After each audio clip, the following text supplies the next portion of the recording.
সম্মান থাকে না, সেখানে মায়া রাখা পাপ। কৃষ্ণ বলেন, যখন কোনো সম্পর্ক আত্মাকে পীড়া দেয়, তখন সেখানে ভালোবাসা নয়, কেবল অভ্যাস থেকে যায়।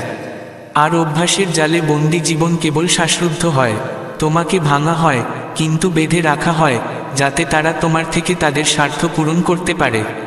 এমন সম্পর্ক ভালোবাসা নয়, এক ষড়যন্ত্র, যেখানে তুমি প্রতিবার নত হও এবং অন্যজন শুধু ব্যবহার করে। যখন দ্রৌপদীর নির্বতায় কৃষ্ণও ব্যথিত হয়েছিলেন, তখন তিনি বলেছিলেন, যে অন্যায়ের বিরুদ্ধে দাঁড়ায় না, সেও অন্যায় করে।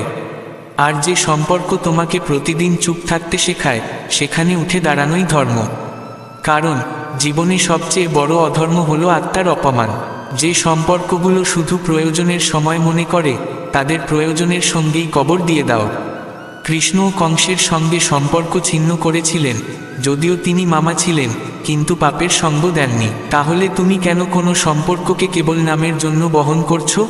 যে প্রতিবার তোমার অনুভূতিকে পদদলিত করে, যে তোমার নির্বতাকেও অস্ত্র বানায়, আর যে তোমার হাসিতেও সন্দেহ খোঁজে, সেই সম্পর্ক নয়, এক শাস্তি।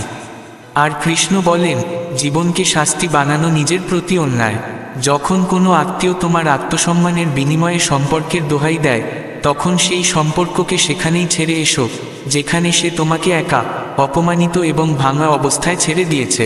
সম্পর্ক কেবল শব্দ দিয়ে তৈরি হয় না, সম্পর্ক সেটাই যেখানে নির্বতাও বোঝা যায়। যেখানে প্রতিবারই কৈফিয়ত দিতে হয়, সেখানে আত্মা দমবন্ধ হয়ে আসে। কৃষ্ণও যখন বহু বছর পর তার বন্ধু সুদামাকে দেখেছিলেন, তখন কোনো প্রশ্ন বা অভিযোগ করেননি, শুধু নিজের করে নিয়েছিলেন। যদি তোমার কোনো সম্পর্ক তোমাকে প্রতিবার কাঠগড়ায় দাঁড় করায়, তবে সেটি সম্পর্ক নয়, এক বন্দিদশা। আর যা আত্মাকে বন্দি করে, তা কখনো কৃষ্ণের পথ হতে পারে না। মায়া ত্যাগ করো, কারণ মাই সবচেয়ে বড় বন্ধন। আর বন্ধন সেখানেই ভাঙে, যেখানে ভেতর থেকে তুমি জেগে ওঠো। কৃষ্ণের বার্তা এটাই, যা তোমাকে ভেতর থেকে মেরে ফেলে, তাকে বাইরে থেকে পূজা করা বোকামি। কখনো কখনো সম্পর্ক রক্ষা করাও পাপ হয়ে যায়, যখন তাতে সত্যের জায়গায় ভণ্ডামি এবং ভালোবাসার জায়গায় স্বার্থ চলে আসে। কৃষ্ণ গীতায় বলেছেন, ধর্ম সেটাই যা আত্মাকে শান্তি দেয়। আর যা তোমাকে প্রতিদিন অস্থির করে তোলে, তোমার ঘুম কেড়ে নেয়, তোমার আত্মবিশ্বাস শেষ করে দেয়, সেখানে থাকা অধর্ম। সেই সম্পর্ক যত পুরনোই হোক না কেন, যদি সে প্রতিদিন তোমার অস্তিত্ব নিয়ে প্রশ্ন তোলে, তোমার ভালোকেও মন্দ মনে করে, আর তোমার নির্বতাকেও প্রতারণা বলে, তবে কৃষ্ণের মতো সুদর্শন চক্র তুলে নাও, কিন্তু নিজের আত্মসম্মান রক্ষা করো। কখনো কখনো রক্তের সম্পর্কও বিষাক্ত হয়ে যায়, আর কখনো অচেনা কেউ কৃষ্ণের মতো সারা জীবন পাশে থাকে। সম্পর্কের বিচার রক্ত দিয়ে নয়, কর্ম দিয়ে হয়। আর যে বারবার নিজের কর্ম দিয়ে তোমাকে আহত করে, সেই সম্পর্ককে ছুঁড়ে ফেলে দাও। কৃষ্ণ অর্জুনকে বলেছিলেন, তুমি তোমার ধর্মের জন্য দাঁড়াও, ভলে সামনে তোমার আপনজন থাকুক। তাই তুমিও দাঁড়াও, ভলে সামনে কোনো আপনজন দাঁড়িয়ে থাকুক, যদি সে তোমার অস্তিত্বের ওপর আঘাত করে। কোনো সম্পর্কই সেই আত্মার চেয়ে বড় নয়, যে তাকে রক্ষা করে চলেছে। আর যে আত্মা প্রতিদিন পদদলিত হয়, সে একদিন নীরব হয়ে মরে যায়। তাই কৃষ্ণ বলেন, নীরবতা ভাঙো এবং মাও ত্যাগ করো, কারণ প্রেম সেখানেই সুন্দর, যেখানে সম্মান থাকে। আর যেখানে কেবল বাধ্যতা থাকে, সেখানে কেবল অন্ধকার জন্ম নেয়। যে তোমাকে বারবার দুর্বল মনে করায়, তার থেকে দূরে থাকাই নিজেকে ভালোবাসা। আর নিজেকে ভালোবাসা সবচেয়ে বড় ধর্ম। কৃষ্ণও যদি কেবল সম্পর্কের জালে জড়িয়ে থাকতেন, তবে মহাভারতও হতো না, ধর্মের স্থাপনও হতো না। যখন ধর্মের ওপর আঘাত এসেছিল, তখন তিনি আপনজনের বিরুদ্ধে দাঁড়িয়ে প্রকৃত প্রেম রক্ষা করেছিলেন। তাই আজও তাকে পূজা করা হয়, কারণ তিনি দেখিয়েছেন যে ভালোবাসার অর্থ মাথা নত করা নয়, বরং আত্মাকে রক্ষা করা। যাদের কাছে তোমার কান্না ভণ্ডামি আর হাসি হিংসা মনে হয়, তাদের সঙ্গে সম্পর্ক ছিন্ন করাই ভক্তি। কৃষ্ণ বলেন, যে তোমার হৃদয়কে বারবার ভাঙে, তাকে হৃদয়ে রাখা পাপ। এমন সম্পর্ককে ছুঁড়ে ফেলে দাও, কারণ তুমি কোনো বস্তু নও যে যখন ইচ্ছা রাখলে আর যখন ইচ্ছা ফেলে দিলে।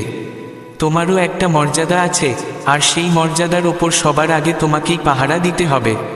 যে সম্পর্ক তোমাকে ভেতর থেকে খেয়ে ফেলছে, তাকে বাইরে থেকে সাজিও না, ছেড়ে দাও, ত্যাগ করো এবং এগিয়ে যাও। এটাই কৃষ্ণের সারমর্ম। যখন আত্মা কাঁদে, তখন মায়া ত্যাগ করাই সবচেয়ে বড় প্রেম। কখনো কখনো সবচেয়ে বেশি আঘাত সেই সম্পর্কগুলোই দেয়, যাদের থেকে সবচেয়ে বেশি আশা থাকে। আর কৃষ্ণ এটাই শেখান যে আশা তোমাকে ভাঙতে শুরু করে তাদের থেকে দূরত্বই শান্তি দেয়। প্রতিবার যখন তুমি আপোষ করেছ তখন একটু একটু করে নিজেকে হারিয়েছ। আর এমন একটা দিন আসে যখন তুমি পুরোপুরি কারোর অহংকারের মধ্যে হারিয়ে যাও। কৃষ্ণ বলেন, অহংকারী সম্পর্কে প্রেম নয়, কেবল স্বার্থ জন্ম নেয়, আর তুমি সেখানেই সেই প্রেম খুঁজছ যা সেখানে কখনো ছিলই না। যে তোমাকে প্রতিদিন প্রমাণ করতে বলে যে তুমি যোগ্য, সেই সম্পর্ককে নিজের ভেতর থেকে উপড়ে ফেলে দাও। কারণ যে তোমাকে বোঝে না সে তোমার সঙ্গ পাওয়ার যোগ্য নয়। সম্পর্ক তখনই সুন্দর থাকে যখন তাতে সততা থাকে, আর যখন সম্পর্ক মিথ্যার ভিত্তির ওপর দাঁড়ায় তখন তার ভেঙে পড়াই নিয়তি। কৃষ্ণ কখনো কোনো মিথ্যা সম্পর্ক রক্ষা করেননি, তা সে শিশুপালই হোক বা কর্ণ। যখন তার মনে হয়েছিল যে এখন প্রতিশ্রুতি ধর্মের চেয়ে বড় হয়ে গেছে, তখন তিনি প্রতিশ্রুতি নয় ধর্মকে বেছে নিয়েছিলেন। আর তুমি এখনও সেই প্রতিশ্রুতির জালে বাঁধা আছো যা আত্মাকে গলিয়ে দিচ্ছে। এটি প্রেম নয়, একঘেয়ের বিষ। কৃষ্ণের মতে যে সম্পর্ক আত্মাকে শান্তিতে শ্বাস নিতেও দেয় না, তার থেকে দূরে যাওয়াই ভক্তি। কারণ কৃষ্ণভক্তি আত্ম অপমান শেখায় না, আত্মসচেতনতা দেয়। তুমি প্রতিবার সম্পর্ক বাঁচানোর চেষ্টা করছো, কিন্তু নিজেই প্রতিবার ভেঙে যাচ্ছ। কৃষ্ণ বলেন, সম্পর্ক কেবল ততক্ষণই রাখো যতক্ষণ আত্মার সম্মান রক্ষা হয়। এরপর কেবল মায়া থাকে, আর মায়া বন্ধন, আর বন্ধন কেবল কষ্ট দেয়। তুমি যাকে নিজের মনে করে প্রতিবার ক্ষমা করো, সে প্রতিবার তোমার নির্বতাকে দুর্বলতা মনে করে নেয়। আর একদিন তুমি নিজের চোখেই সম্পূর্ণরূপে হারিয়ে যাও। এই জীবন কৃষ্ণের দেওয়া এক আশীর্বাদ, এটিকে কারোর কটূক্তি আর অপমানের কবরখানা বানিও না। যে সম্পর্কগুলো তোমাকে নিজেকে ঘৃণা করতে শেখায় তাদের ছেড়ে দেওয়াই আসল ভক্তি। যে সম্পর্কগুলো তোমার ভেতরের আলো নিভিয়ে দেয় তাদের রক্ষা করা আত্মহত্যার সমান। কৃষ্ণ কখনো সেই প্রেমকে গ্রহণ করেননি যেখানে আত্মা মরে। প্রেম সেটাই যা তোমাকে শান্তি দেয়, দিকনির্দেশ দেয় এবং তোমার অস্তিত্বকে বোঝে। যেখানে প্রতিটি কথায় তোমার ভুল খোঁজা হয়, যেখানে প্রতিটি পদক্ষেপে তোমার উদ্দেশ্যকে পদদলিত করা হয়, সেখানে কেবল অস্তিত্বের লাশ জন্ম নেয়। কৃষ্ণ বলেন, সম্পর্ক সেটাই নয় যা শরীরকে বাঁধে, সম্পর্ক সেটাই যা আত্মাকে মুক্ত করে। আর যদি কেউ তোমাকে বন্দি করে রাখে, তবে সে প্রেম নয়, এক প্রতারণা। প্রতিবার যখন তুমি কেঁদেও চুপ করে থাকো, তখন তুমি তোমার ভেতরের কৃষ্ণকে হত্যা করো। কারণ কৃষ্ণ কখনো চুপ থাকেননি। যখনই অন্যায় হয়েছে তিনি আওয়াজ তুলেছেন, তা সে মথুরায় হোক বা কুরুক্ষেত্রে। আর তুমি প্রতিবার ভাবো যে হয়তো পরের বার সে বদলে যাবে, কিন্তু কৃষ্ণ স্পষ্ট বলেছেন যে বারবার তোমার অপমান করে তাকে ক্ষমা করলে সে আরও নিষ্ঠুর হয়ে ওঠে। তাই ওঠো, জাগো এবং সেই সমস্ত মায়া ত্যাগ করো যা তোমাকে দাস বানিয়ে রেখেছে। তোমার নীরবতা এখন তোমার শত্রু, আর তোমার ত্যাগই তোমার মুক্তি। সম্পর্ক সেটা নয় যা তোমাকে আঘাত করে, সম্পর্ক সেটা যা না বলেও তোমার কষ্ট বোঝে। যদি কেউ তোমার অশ্রুর মূল্য না জানে, তবে তার তোমার হাসির ওপরও কোনো অধিকার নেই। কৃষ্ণ অর্জুনকে যুদ্ধের জন্য প্রস্তুত করেছিলেন, কারণ তিনি জানতেন যে মায়ায় আবদ্ধ অর্জুন তার ধর্ম থেকে বিচ্যুত হয়ে যাবে। আজ সেই অর্জুন তোমার ভেতরে আছে, যে মায়ায় আবদ্ধ হয়ে নিজের আত্মসম্মান হারিয়েছে। আর কৃষ্ণ তোমার কানে কানে বলছেন, ওঠো পার্থ, মায়া ত্যাগ করো, কারণ ধর্মই তোমার আত্মা, আর আত্মাই পরম সত্য। যে সম্পর্কগুলো তোমাকে ভেঙেও হাসে, তাদের ভেঙে ফেলাই শ্রীকৃষ্ণের শিক্ষা। আর যে বারবার তোমার দেওয়া ভালোবাসাকে উপহাস করে, তাদের থেকে দূরত্ব তৈরি করাই নিজের প্রতি সত্যিকারের ভক্তি। কৃষ্ণ কখনো এমন সম্পর্ক রক্ষা করেন না যা তাকে তার পথ থেকে বিচ্যুত করে। আর যদি কেউ তোমাকে তোমার স্বপ্ন, তোমার চিন্তা এবং তোমার আত্মবিশ্বাস থেকে দূরে সরিয়ে দেয়, তবে কৃষ্ণ তোমাকে সেখানেই তাকে ছেড়ে আসার ইঙ্গিত দিচ্ছেন। মনে রেখো, তোমার জীবন কোনো যুদ্ধক্ষেত্র নয় যে প্রতিদিন সেখানে রক্তপাত হবে। যে তোমাকে প্রতিদিন আহত করছে তার সঙ্গে ভালোবাসা নয়, দূরত্বই সমাধান। যখন তুমি এমন একটি সম্পর্ক ছেড়ে দাও যা প্রতিদিন তোমাকে ভেতর থেকে ভেঙে দিচ্ছিল, তখনই শুরু হয় সত্যিকারের শান্তির সফর। সেই শান্তি যা বাইরের কোলাহলে নয়, তোমার ভেতরের নীরবতায় থাকে। আর কৃষ্ণ সেই নীরবতার মধ্যেই থাকেন। যে আত্মা প্রতিদিন কারোর কটাক্ষ, অপমান আর সন্দেহের নিচে দমবন্ধ হয়ে আসছিল, যখন সে একবার বলে দেয়, আর নয় তখনই জন্ম নেয় এক নতুন আত্মা। কৃষ্ণ বলেন, যা তোমাকে নিজের থেকে দূরে সরিয়ে দেয় তা প্রেম নয়, তা একটি ছলনা। আর যখন তুমি সেই ছলনাকে ত্যাগ করো তখন তুমি কেবল একটি সম্পর্ক নয়, বরং নিজের আসল জীবন বাঁচিয়ে নাও। ছেড়ে আসার পর তোমার একা লাগবে, কিন্তু সেই একাকিত্ব কৃষ্ণের কোল হয়ে যায়, যেখানে তুমি ভাঙো না, বরং সামলে নেওয়া হও। যেখানে তোমার নির্বতাকে কেউ বিচার করে না, শুধু বোঝে। কৃষ্ণ ছাড়া আর কে বোঝে সেই আত্মার কষ্ট, যে প্রতিদিন চুপ থেকে কাঁদে? কে বোঝে সেই হাসির আড়ালে লুকিয়ে থাকা ক্ষত, যা দেখানোরও অনুমতি ছিল না? এই সেই কৃষ্ণ, যিনি রাধার চোখে না বলা সব কথা পড়ে নিতেন। আর আজ যখন তুমি সব কিছু ভেঙে ক্লান্ত, তখন এই কৃষ্ণ তোমার হাত ধরে বলেন, এখন আমি আছি। এখন আর কেউ তোমাকে ভাঙবে না। তুমি সেই সম্পর্ককে ত্যাগ করেছ, যাকে সমাজ নাম দিয়েছিল, কিন্তু সেই নাম প্রতিদিন তোমাকে বেনামি করে দিচ্ছিল। কৃষ্ণের সবচেয়ে বড় শিক্ষা এটাই, যদি ধর্ম ছেড়ে যায় তবে কোনো সম্পর্কই রাখার যোগ্য নয়। আর তোমার ধর্ম হলো নিজেকে ভালোবাসা। যে সম্পর্ক তোমাকে আত্মগ্লানি, হীনমন্যতা এবং দাসত্ব দেয়, সেখান থেকে বেরিয়ে আসাটাই আত্মরক্ষা। কৃষ্ণ এটাই তো বলেন, প্রেম সেটাই যা তোমাকে উন্নতির দিকে নিয়ে যায়, যা তোমাকে তোমার ঈশ্বরের কাছাকাছি নিয়ে যায়। আর যদি কেউ তোমাকে নিজের থেকে, তোমার ঈশ্বর থেকে, তোমার সত্য থেকে দূরে নিয়ে যায়, তবে সেই সম্পর্ক নয়, এক শৃঙ্খল। এবার যখন তুমি সেই শৃঙ্খল থেকে মুক্ত, তখন শ্বাস নেওয়া সহজ হয়ে গেছে। এবার তোমাকে কৈফিয়ত দিতে হবে না, এবার তোমাকে প্রতিবার নিজেকে সঠিক প্রমাণ করতে হবে না। এখন তুমি কৃষ্ণের সঙ্গে আছো, যেখানে শুধু নীরবতা যথেষ্ট, যেখানে প্রেমের অর্থ প্রশ্ন নয়, স্বীকৃতি। আর এটাই সবচেয়ে বড় শান্তি। কৃষ্ণের স্মরণে যে শান্তি মেলে, তা তোমার জীবনের সমস্ত অশ্রুকে অর্থ দিয়ে দেয়। তুমি যে প্রতিদিন ভেতর থেকে মরে যাচ্ছিলে, আজ তুমি ধীরে ধীরে আবার বাঁচতে শিখছ। কারণ এখন তোমার জীবন আর কারোর মেজাজের ওপর নির্ভরশীল নয়। এখন এই জীবন শুধু তোমার আর কৃষ্ণের। এখন যখন কেউ জিজ্ঞাসা করে, কেন ভাঙলে এত পুরনো সম্পর্ক, তখন তোমার উত্তর শুধু এইটুকু, কারণ আমি নিজেকে আর হারাতে চাইনি। কৃষ্ণ এটাই বলেন, যে নিজেকে হারায় সে সারা বিশ্ব পেয়েও অসম্পূর্ণ থেকে যায়। তুমি অনেক কিছু সহ্য করেছ, অনেক কিছু রক্ষা করেছ, কিন্তু এখন তোমার সময় নিজেকে ফিরে পাওয়ার।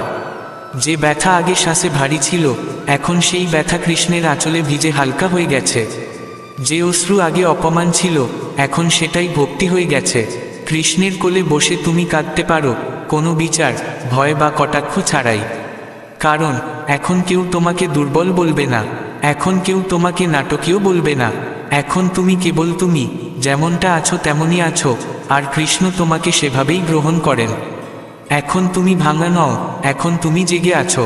এখন তুমি দুঃখী নও, এখন তুমি মুক্ত। এখন তুমি কাঁদো না, এখন তুমি প্রার্থনা করো। কারণ কৃষ্ণের কৃপায় যে আত্মা মায়া থেকে মুক্ত হয়ে যায়, সেই সবচেয়ে বড় যোদ্ধা হয়। কৃষ্ণের এই কলি তোমার আসল ঘর, যেখানে কেউ তোমাকে দোষ দেবে না, যেখানে কেউ তোমাকে ছোট মনে করবে না, যেখানে তোমার ক্লান্তি কেউ ভালোবেসে বুঝবে এবং বলবে, এবার ঘুমিয়ে পড়ো, এখন আমি আছি। আর সেই মুহূর্তে তোমার আত্মা সেই শান্তি পায়, যা না কোনো সম্পর্ক দিয়েছে, না কোনো সমাজ। সেই শান্তি যা কেবল একটি স্থানে মেলে, কৃষ্ণের চরণে। আমি সম্পর্ককে রুটির মতো শিখেছি। প্রতিবার পড়ে গেছি, প্রতিবার আশা করেছি, প্রতিবার ভেঙেছি, প্রতিবার নিজেকে ক্ষমা করেছি যে হয়তো আমিই দুর্বল। কিন্তু কৃষ্ণ বলেন, যে প্রতিবার নিজেকে দোষ দেয়, সে অন্যের পাপের বোঝা বহন করে। আর না, এখন আমি নিজেকে দোষ দেব না, এখন আমি নিজের কাছে ক্ষমা চাইব না। কারণ আমি তো শুধু ভালোবেসেছিলাম, আর ভালোবাসা কোনো অপরাধ নয়। কিন্তু যারা তাকে অবহেলা করে, তারা অবশ্যই অপরাধ করে। কৃষ্ণের শিক্ষা এটাই, ভালোবাসা ততক্ষণই পবিত্র, যতক্ষণ তাতে আত্মার হত্যা না হয়। আর যখন কেউ প্রতিদিন তোমার ভেতরের কিছু না কিছু মেরে ফেলে, তখন সেই সম্পর্ক নয়, একটি নরক, যেখানে প্রতিদিন নতুন মৃত্যু হয়। আমিও মরেছি 1000 বার, প্রতিটি কটাক্ষে, প্রতিটি অবহেলায়, প্রতিটি সন্দেহে, যা আমি ভালোবাসা ভেবে সহ্য করেছি। কিন্তু কৃষ্ণ বলেন, নীরবতা সহ্য করো না, যখন তা তোমার অস্তিত্বকে খেয়ে ফেলে। আর এখন আমি চুপ থাকব না, এখন আমি সেই আত্মাকে আবার জাগিয়ে তুলছি, যা একসময় হাসত। এখন আমি কৃষ্ণের সেই দৃষ্টিকে গ্রহণ করতে চাই, যিনি অধর্ম চিনতে দেরি করেননি। এখন সেই সম্পর্ক ভেঙে গেছে, আর আমি লজ্জিত নই, বরং মুক্ত। প্রথমবার পুরো শ্বাস নিয়েছি, যেন মন থেকে কোনো ভারী বোঝা নেমে গেছে। কৃষ্ণের মতো আমিও বাসুদেবকে জিজ্ঞেস করেছিলাম, এটা কি মায়া ছিল? আর তিনি বলেছিলেন, হ্যাঁ, কিন্তু এখন তুমি সচেতন হয়েছ। আমাকে বলো না যে আমি বদলে গেছি। না, আমি তো সেখানেই আছি, শুধু এখন নিজেকে মারছি না। এখন আমি সেই সম্পর্কগুলোর পূজা করি না, যা আমাকেই জীবন্ত পুড়িয়ে দেয়। এখন আমি কৃষ্ণকে ভালোবাসি, কারণ তিনি কখনো কারোর ভালোবাসাকে উপহাস করেননি। এখন যে আসবে, তাকে দেখে পরখ করব, তার মধ্যে কি সেই কৃষ্ণীয় ভাব আছে নাকি নেই। সে কি আমাকে উপরে তুলবে, নাকি আমার কাঁধে চড়বে? কারণ কৃষ্ণ বলেছিলেন, যে বোঝা হয়ে যায় সে বন্ধু হতে পারে না। এখন আমি সেই প্রেম খুঁজছি, যাতে সমর্থন আছে, ব্যবসা নেই। কৃষ্ণ রুক্মিণীর হাত তখন ধরেছিলেন, যখন পুরো দুনিয়া বিপক্ষে ছিল। আর তোমরা তো আমার আপন ছিলে, তবুও প্রতিবার আমাকে পড়তে দেখেও চুপ ছিলে। তোমার ভালোবাসা কেবল ততক্ষণ ছিল, যতক্ষণ আমি তোমার ইচ্ছামতো নত হতাম। কিন্তু কৃষ্ণ কখনো নত হননি, তবুও সবার আরাধ্য হয়েছেন। এখন আমি নিজের সঙ্গে মিলিত হচ্ছি, কৃষ্ণের বাঁশির মতো নীরব, কিন্তু ভেতর থেকে অনুরণিত। এখন আমি হাসছি, কারণ যে কষ্ট ভেতরে জমেছিল, কৃষ্ণের কৃপায় তা প্রবাহিত হয়ে গেছে। এখন আমার মন কোনো সম্পর্কের ভারে নয়, শুধু শ্রীকৃষ্ণের নামে বাঁধা। এখন আমার কারোর ফিরে আসার আশা নেই, কারণ এখন আমি জানি, যে চলে গেছে সে আমার ছিল না। আর যে আমার হবে, তাকে কৃষ্ণ নিজেই আমার কাছে নিয়ে আসবেন। ততক্ষণ আমি নিজেকে ভালোবাসবো, নিজের ভাঙা টুকরোগুলো জোড়া লাগাবো, আর প্রতিটি টুকরোর ওপর শুধু একটি নাম খোদাই করব, শ্রীকৃষ্ণ। সবচেয়ে গভীর ক্ষত সেখান থেকেই লাগে, যেখানে সবচেয়ে বেশি বিশ্বাস থাকে। আর সবচেয়ে বড় বিশ্বাসঘাতকতা সেই করে, যাকে তুমি হৃদয়ের দরজা খুলে বসিয়েছিলে। কৃষ্ণও দেখেছিলেন, নিজের বংশে, নিজের ভাইদের মধ্যে কতবার তাকে বোঝা হয়নি। শিশুপাল গালি দিয়েছিল, কর্ণ সঙ্গ ছেড়েছিল, আর দুর্যোধন তো সব ধর্মই পায়ে পিষেছিল। তবুও কৃষ্ণ ভাঙেননি, কারণ তিনি জানতেন যে প্রতারণা তখন হয়, যখন আমরা নিজেদের ভুলে যাই। তুমিও তো এভাবেই ভেঙেছ, তাই না? আপনজনের হাতে আঘাত পেয়েছ, তাদের কথাগুলো তীরের মতো বিঁধেছে। যাদের জন্য তুমি পুরো দুনিয়া ছেড়েছিলে, তারাই একদিন তোমাকে পর করে দিয়েছে। এটাই তো মায়ার ফল। যখন তুমি না ভেবে সবাইকে আত্মার মধ্যে বসিয়ে নাও, তখন সেই মানুষগুলো তাকেও জ্বালিয়ে দেয়, আর তারপর জিজ্ঞেস করে, এতটা কেন ভেঙে গেলে? কৃষ্ণ বলেন, যখন ছলনা আপনজনের পক্ষ থেকে হয়, তখন তার থেকে শিক্ষা নাও। কারণ সে তোমার নয়, তোমার এক অধ্যায় ছিল। আর এখন সময় এসেছে সেই অধ্যায়টি বন্ধ করার।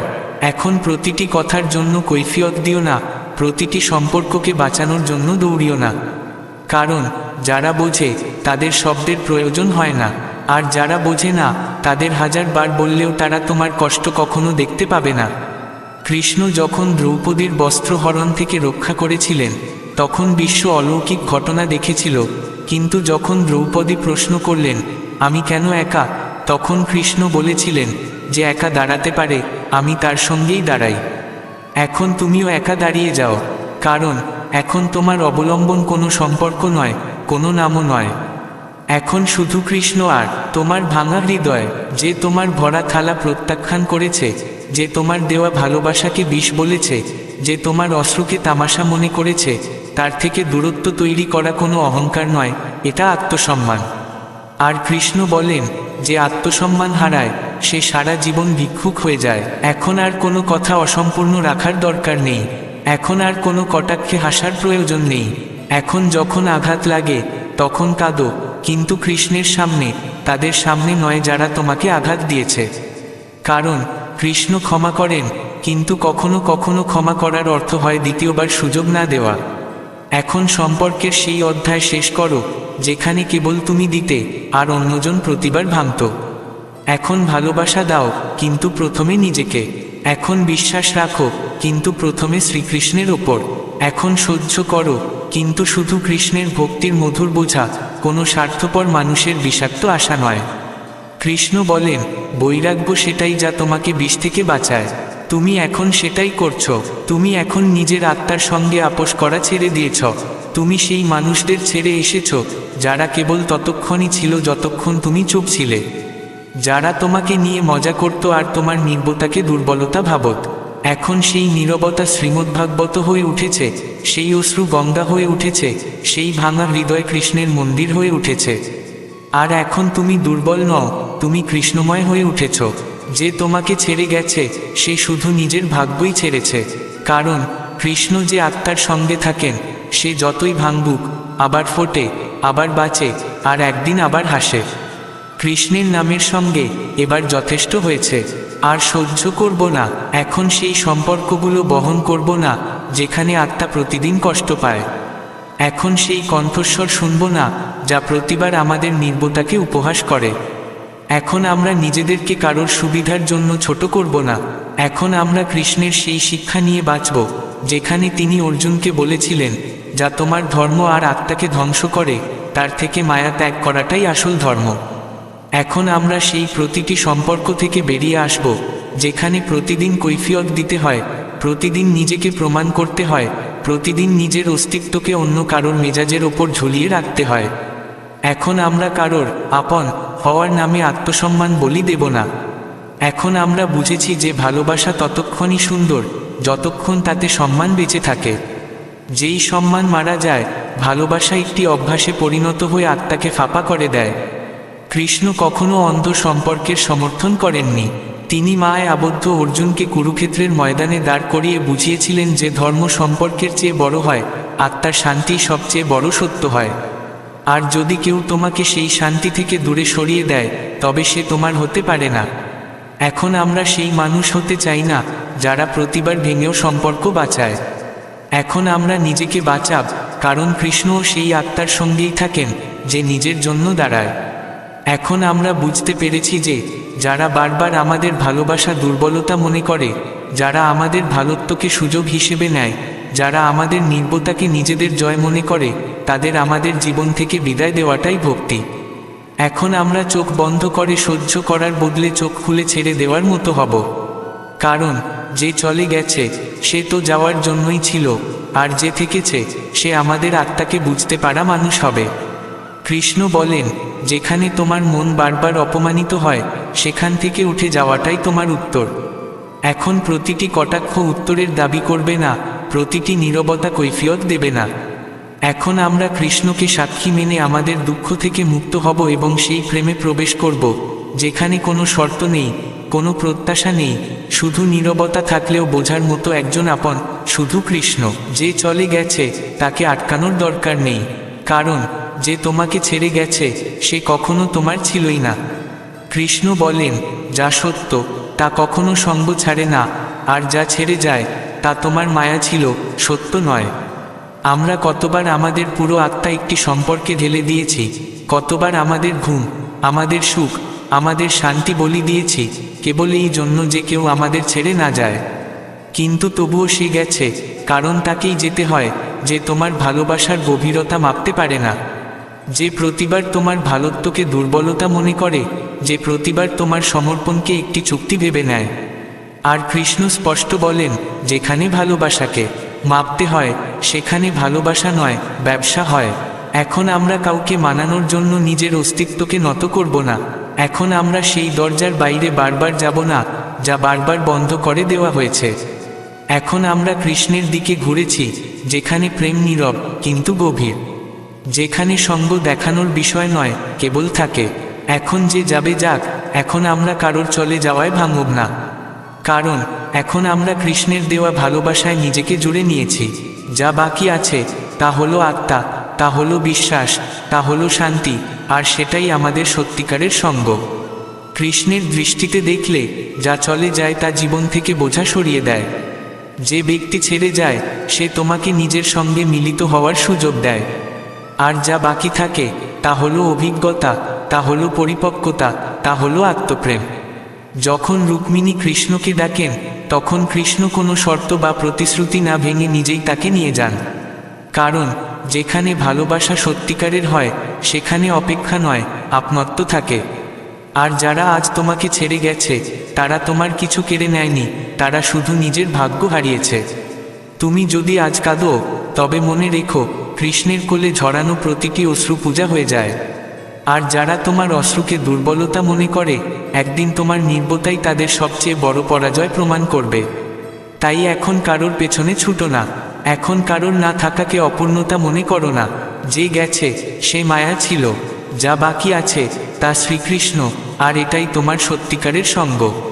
এমন একটা সময় আসে যখন সব কিছু ভেঙে যায়, বিশ্বাস, সম্পর্ক, স্বপ্ন, নিজের পরিচয় পর্যন্ত ভেঙে চুরে যায়। আর তখন মানুষ একা হয় না, বরং ভেতর থেকে শূন্য হয়ে যায়। কিন্তু ঠিক সেই শূন্যতার মধ্যেই জন্ম নেয় ভেতরের কৃষ্ণ, সেই কণ্ঠস্বর যা তোমার সব নীরবতার ওপার থেকে প্রতিধ্বনিত হয়, যা বলে, এবার ওঠো, অনেক নত হয়েছ, এবার বলো, অনেক সহ্য করেছ, এবার চলো, অনেক কেঁদেছ। যখন ভেতরের কৃষ্ণ জেগে ওঠেন, তখন তিনি অন্য কারোর সঙ্গে লড়াই করার শক্তি দেন না, তিনি তোমাকে নিজের সঙ্গে লড়াই করার শক্তি দেন। তিনি তোমার ভেতরের কণ্ঠস্বরকে এতটাই তীব্র করে দেন যে তোমার আর কারোর অনুমোদনের প্রয়োজন হয় না। তখন কোনো সম্পর্ক তোমাকে বন্দি করতে পারে না, কোনো অপমান তোমাকে আটকাতে পারে না। যতক্ষণ তোমার কৃষ্ণ ঘুমিয়েছিলেন, তুমি প্রতিটি কটাক্ষে চুপ ছিলে, প্রতিটি প্রতারণায় নীরব ছিলে, প্রতিটি আঘাতে হাসছিলে। কিন্তু যেই তিনি জাগলেন, তুমি না বলতে শিখে গেলে। তুমি ভাঙার পর নিজেকে জোড়া লাগাওনি, বরং নতুন করে তৈরি হতে শিখেছ। কৃষ্ণ কখনো চান না যে তুমি আত্মাকে কারোর পায়ে ফেলে দাও। তিনি কখনো রুক্মিণীকে কাঁদতে দেননি, কখনো অর্জুনকে দুর্বল হতে দেননি, কারণ তার প্রেম তুলে ধরে, নামিয়ে দেয় না। আর এখন তোমার ভেতরেও সেই তুলে ধরার অনুভূতি জেগে উঠেছে। এখন তুমি না মানুষের ইচ্ছায় বাঁচো, না তাদের নির্বতায় মরো। এখন তুমি কৃষ্ণের কথায় চলো। যে চলে গেছে তাকে তুমি যেতে দিয়েছ, যে থেকে গেছে তাকে তুমি ধন্যবাদ জানিয়েছ। আর এখন তুমি যা, সেটাই তোমার সবচেয়ে শক্তিশালী রূপ। কারণ এখন তুমি দুনিয়ার কাছে নয়, শুধু কৃষ্ণের কাছে জবাবদিহি। এখন তোমার মধ্যে যে নীরবতা, তা ভয়ের নয়, তা তপস্যার। যে অশ্রু, তা দুর্বলতার নয়, তা ভক্তির। যে দূরত্ব, তা অহংকারের নয়, আত্মসম্মানে পূর্ণ। আর এটাই সেই মুহূর্ত যখন কৃষ্ণ ভেতর থেকে বলেন, এবার তুমি নিজে হও অর্জুন, তোমার রথ আমি টানব, তুমি শুধু রথে দৃঢ় থাকো। আর সত্যি বলছি, যখন তুমি দৃঢ় থাকো, তখন কেউ তোমাকে নাড়াতে পারে না। কারণ এখন তুমি নও, তোমার ভেতরের কৃষ্ণ জীবন চালাচ্ছেন। এখন আর কারোর প্রতি কোনো অভিযোগ নেই, কারোর থেকে কোনো আশা নেই। কারণ এখন আমরা বুঝেছি যে আশা ততক্ষণই ঠিক, যতক্ষণ আত্মা আহত না হয়। কৃষ্ণ কখনো কাউকে বাধ্য করেননি, না রাধাকে আটকেছেন, না কর্ণকে বাধা দিয়েছেন, না অর্জুনকে প্রশ্ন করেছেন যখন সে ময়দান ছাড়তে চেয়েছিল। কারণ কৃষ্ণ জানেন, যখন আত্মা ক্লান্ত হয়ে যায়, তখন তার প্রতিশ্রুতির প্রয়োজন হয় না, বিশ্রামের প্রয়োজন হয়। এখন আমরাও সেই বিশ্রামের দিকেই ফিরছি।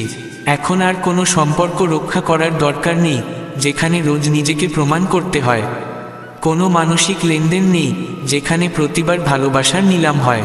এখন আর কোনো আশা বাকি নেই যে কেউ আসবে, বুঝবে, ধরে রাখবে। এখন শুধু কৃষ্ণের নীরব কৃপা আছে, যা না বলতেই বোঝে, না চাইতেন দেয়, না ভেঙে সঙ্গে থাকে। এখন যারা আপন ছিল, তারা নিজেদের সিদ্ধান্ত নিয়েছে, আর আমরা আমাদের পথ বেছে নিয়েছি। কৃষ্ণের পথ, যেখানে ভালোবাসা আছে কিন্তু শর্ত নেই, যেখানে আপনত্ব আছে কিন্তু স্বার্থ নেই, যেখানে নীরবতা আছে কিন্তু তাতেও আশীর্বাদ প্রবাহিত হয়। এখন আমরা তাদের অভিশাপ দিই না যারা চলে গেছে, না তাদের জন্য কাঁদি যারা কাছে থেকেও পর ছিল। এখন আমাদের অশ্রু পূজা হয়ে গেছে, আর নীরবতা আমাদের সাধনা। এখন প্রতিটি আঘাত একটি গল্প, প্রতিটি ক্ষত একটি শিক্ষা, আর প্রতিটি একাকিত্ব একটি কৃষ্ণময় নির্জনতা, যেখানে ভেতর থেকে একটি কণ্ঠস্বর আসে, তুমি একা নও, আমি আছি। এখন আমাদের দুনিয়ার নাম দরকার নেই, এখন আমাদের কৃষ্ণের চরণের ধুলো দরকার। এখন আমরা আপনজনের কটাক্ষের সঙ্গে লড়াই করি না, এখন আমরা নিজেদের ভেতরের শান্তির দিকে এগিয়ে চলি। কৃষ্ণ যা কিছু নিয়েছেন তা ছিল মায়া, যা বাকি আছে তা তার দেওয়া সত্য। এখন আমাদের হাসি কারোর অনুমোদনের ওপর নির্ভরশীল নয়, এখন আমাদের শান্তি কারোর উপস্থিতির সঙ্গে বাধা নেই। এখন যা চলে গেছে তা স্মৃতি, যা রয়ে গেছে তা শিক্ষা, আর যা এসেছে তা আমাদের কাঁধে থাকা কৃষ্ণের হাত। তাই এখন আমরা কাউকে বোঝাই না, কারোর বদলানোর অপেক্ষাও করি না। এখন শুধু যা ভেতরে আছে সেটাই সত্য, আর সেই সত্যের নাম শ্রীকৃষ্ণ। যখন জীবনে সব কিছু কেড়ে নেওয়া হয়, যখন আপনজন পর হয়ে যায়, যখন সম্পর্কের দেওয়াল ভেঙে পড়ে এবং যখন আত্মা কাউকে ডাকার শক্তিও হারিয়ে ফেলে, তখন সেখান থেকেই শুরু হয় কৃষ্ণের সঙ্গে মিলনের পথ। সেই পথ কোনো মন্দির বা নদীর ধার দিয়ে যায় না, তা সরাসরি তোমার ভাঙা হৃদয়ের ভেতর দিয়ে যায়। কৃষ্ণ কখনো তখন আসেন না যখন তুমি খুশি থাকো, যখন সবাই সঙ্গে থাকে, যখন জীবন সহজ হয়। তিনি তখন আসেন যখন তুমি ভেতর থেকে শূন্য হয়ে যাও, যখন দুনিয়ার কোনো অবলম্বন তোমাকে ধরে রাখতে পারে না, যখন তুমি একা সেই অন্ধকারে বসে থাকো, যেখানে না কোনো শ্রোতা থাকে, না কোনো বোঝবার মতো কেউ। তখন একটি নীরব শক্তি তোমার পাশে এসে বসে। সে কিছু বলে না, কিছু চায় না, শুধু তোমার ভেতরে আসতে করে বলে, আমি আছি। এটাই কৃষ্ণ, এটাই তার কৃপা, এটাই সেই সম্পর্ক যা না রক্তের, না দুনিয়ার, এটা আত্মা থেকে আত্মার সম্পর্ক। আর যখন একবার তুমি কৃষ্ণকে সেই ভাঙা হৃদয় দিয়ে অনুভব করো, তখন আর কারোর ফিরে আসার দরকার থাকে না। তখন না কোনো কটাক্ষ বিধে, না কোনো একাকিত্ব ভয় দেখায়, কারণ এখন তোমার কাছে কোনো মানুষ নেই, বরং একজন ঈশ্বর আছেন যিনি তোমার প্রতিটি অশ্রুকে পূজা বানিয়ে দেন।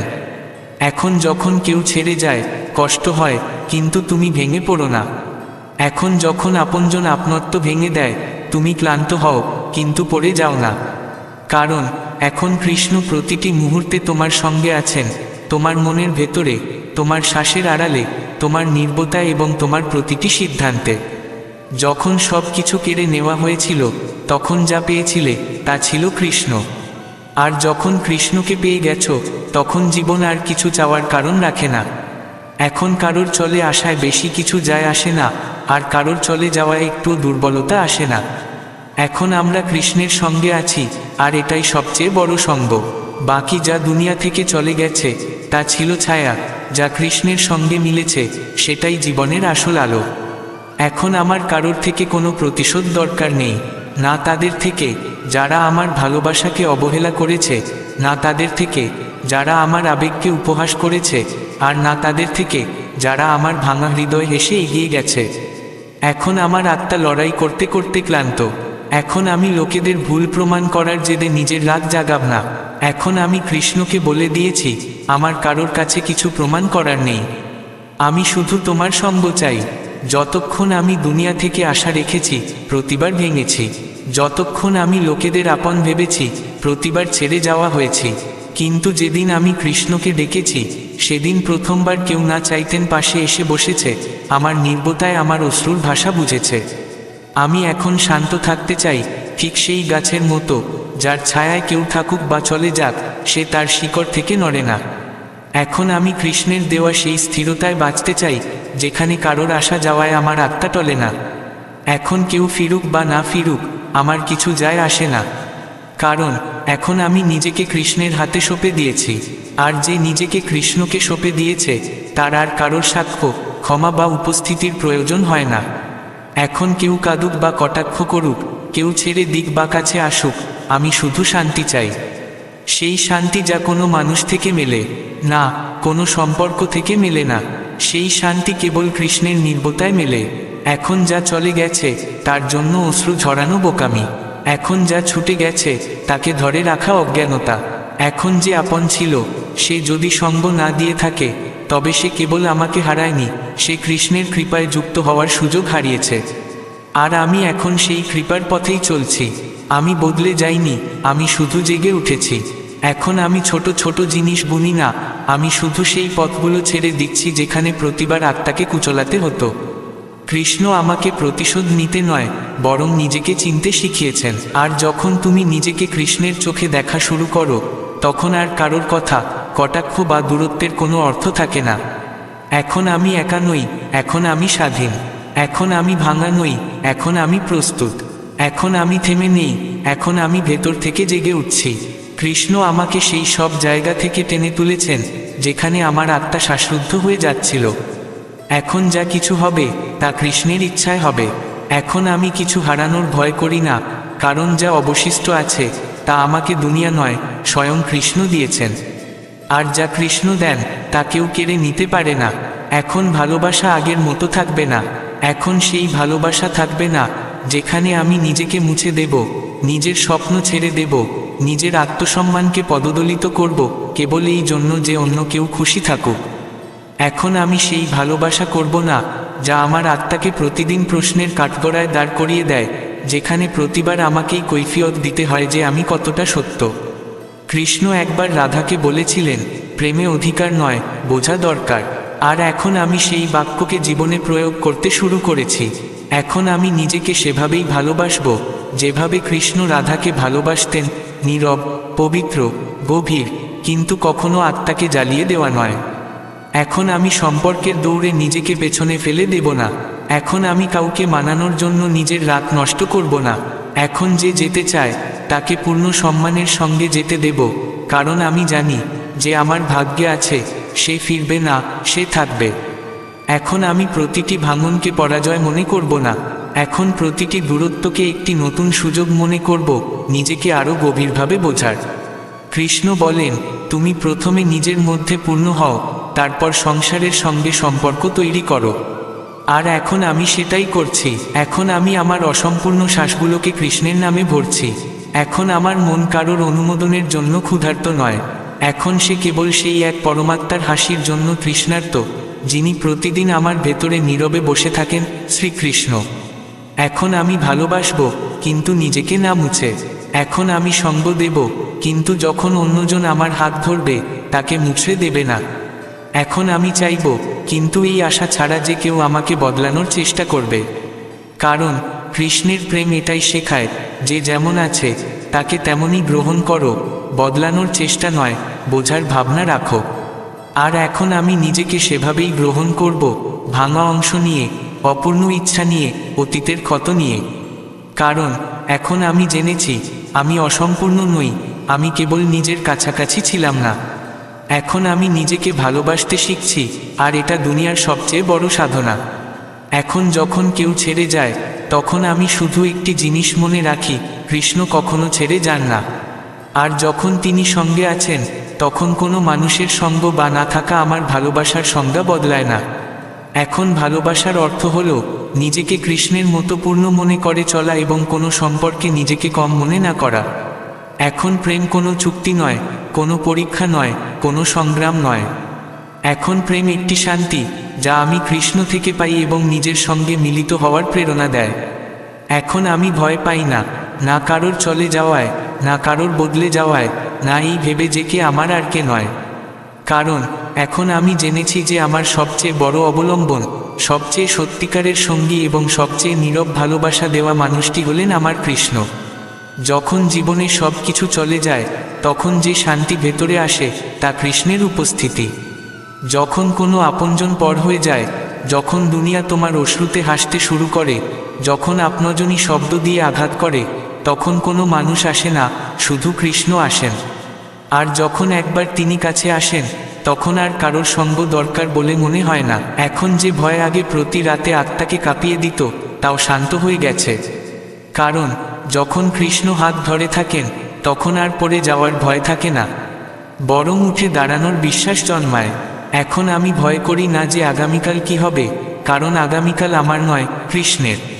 আমি শুধু আজ বাঁচছি, প্রতিটি শ্বাস, প্রতিটি চিন্তা, প্রতিটি অনুভূতি শুধু তার নামে করে দিয়েছি।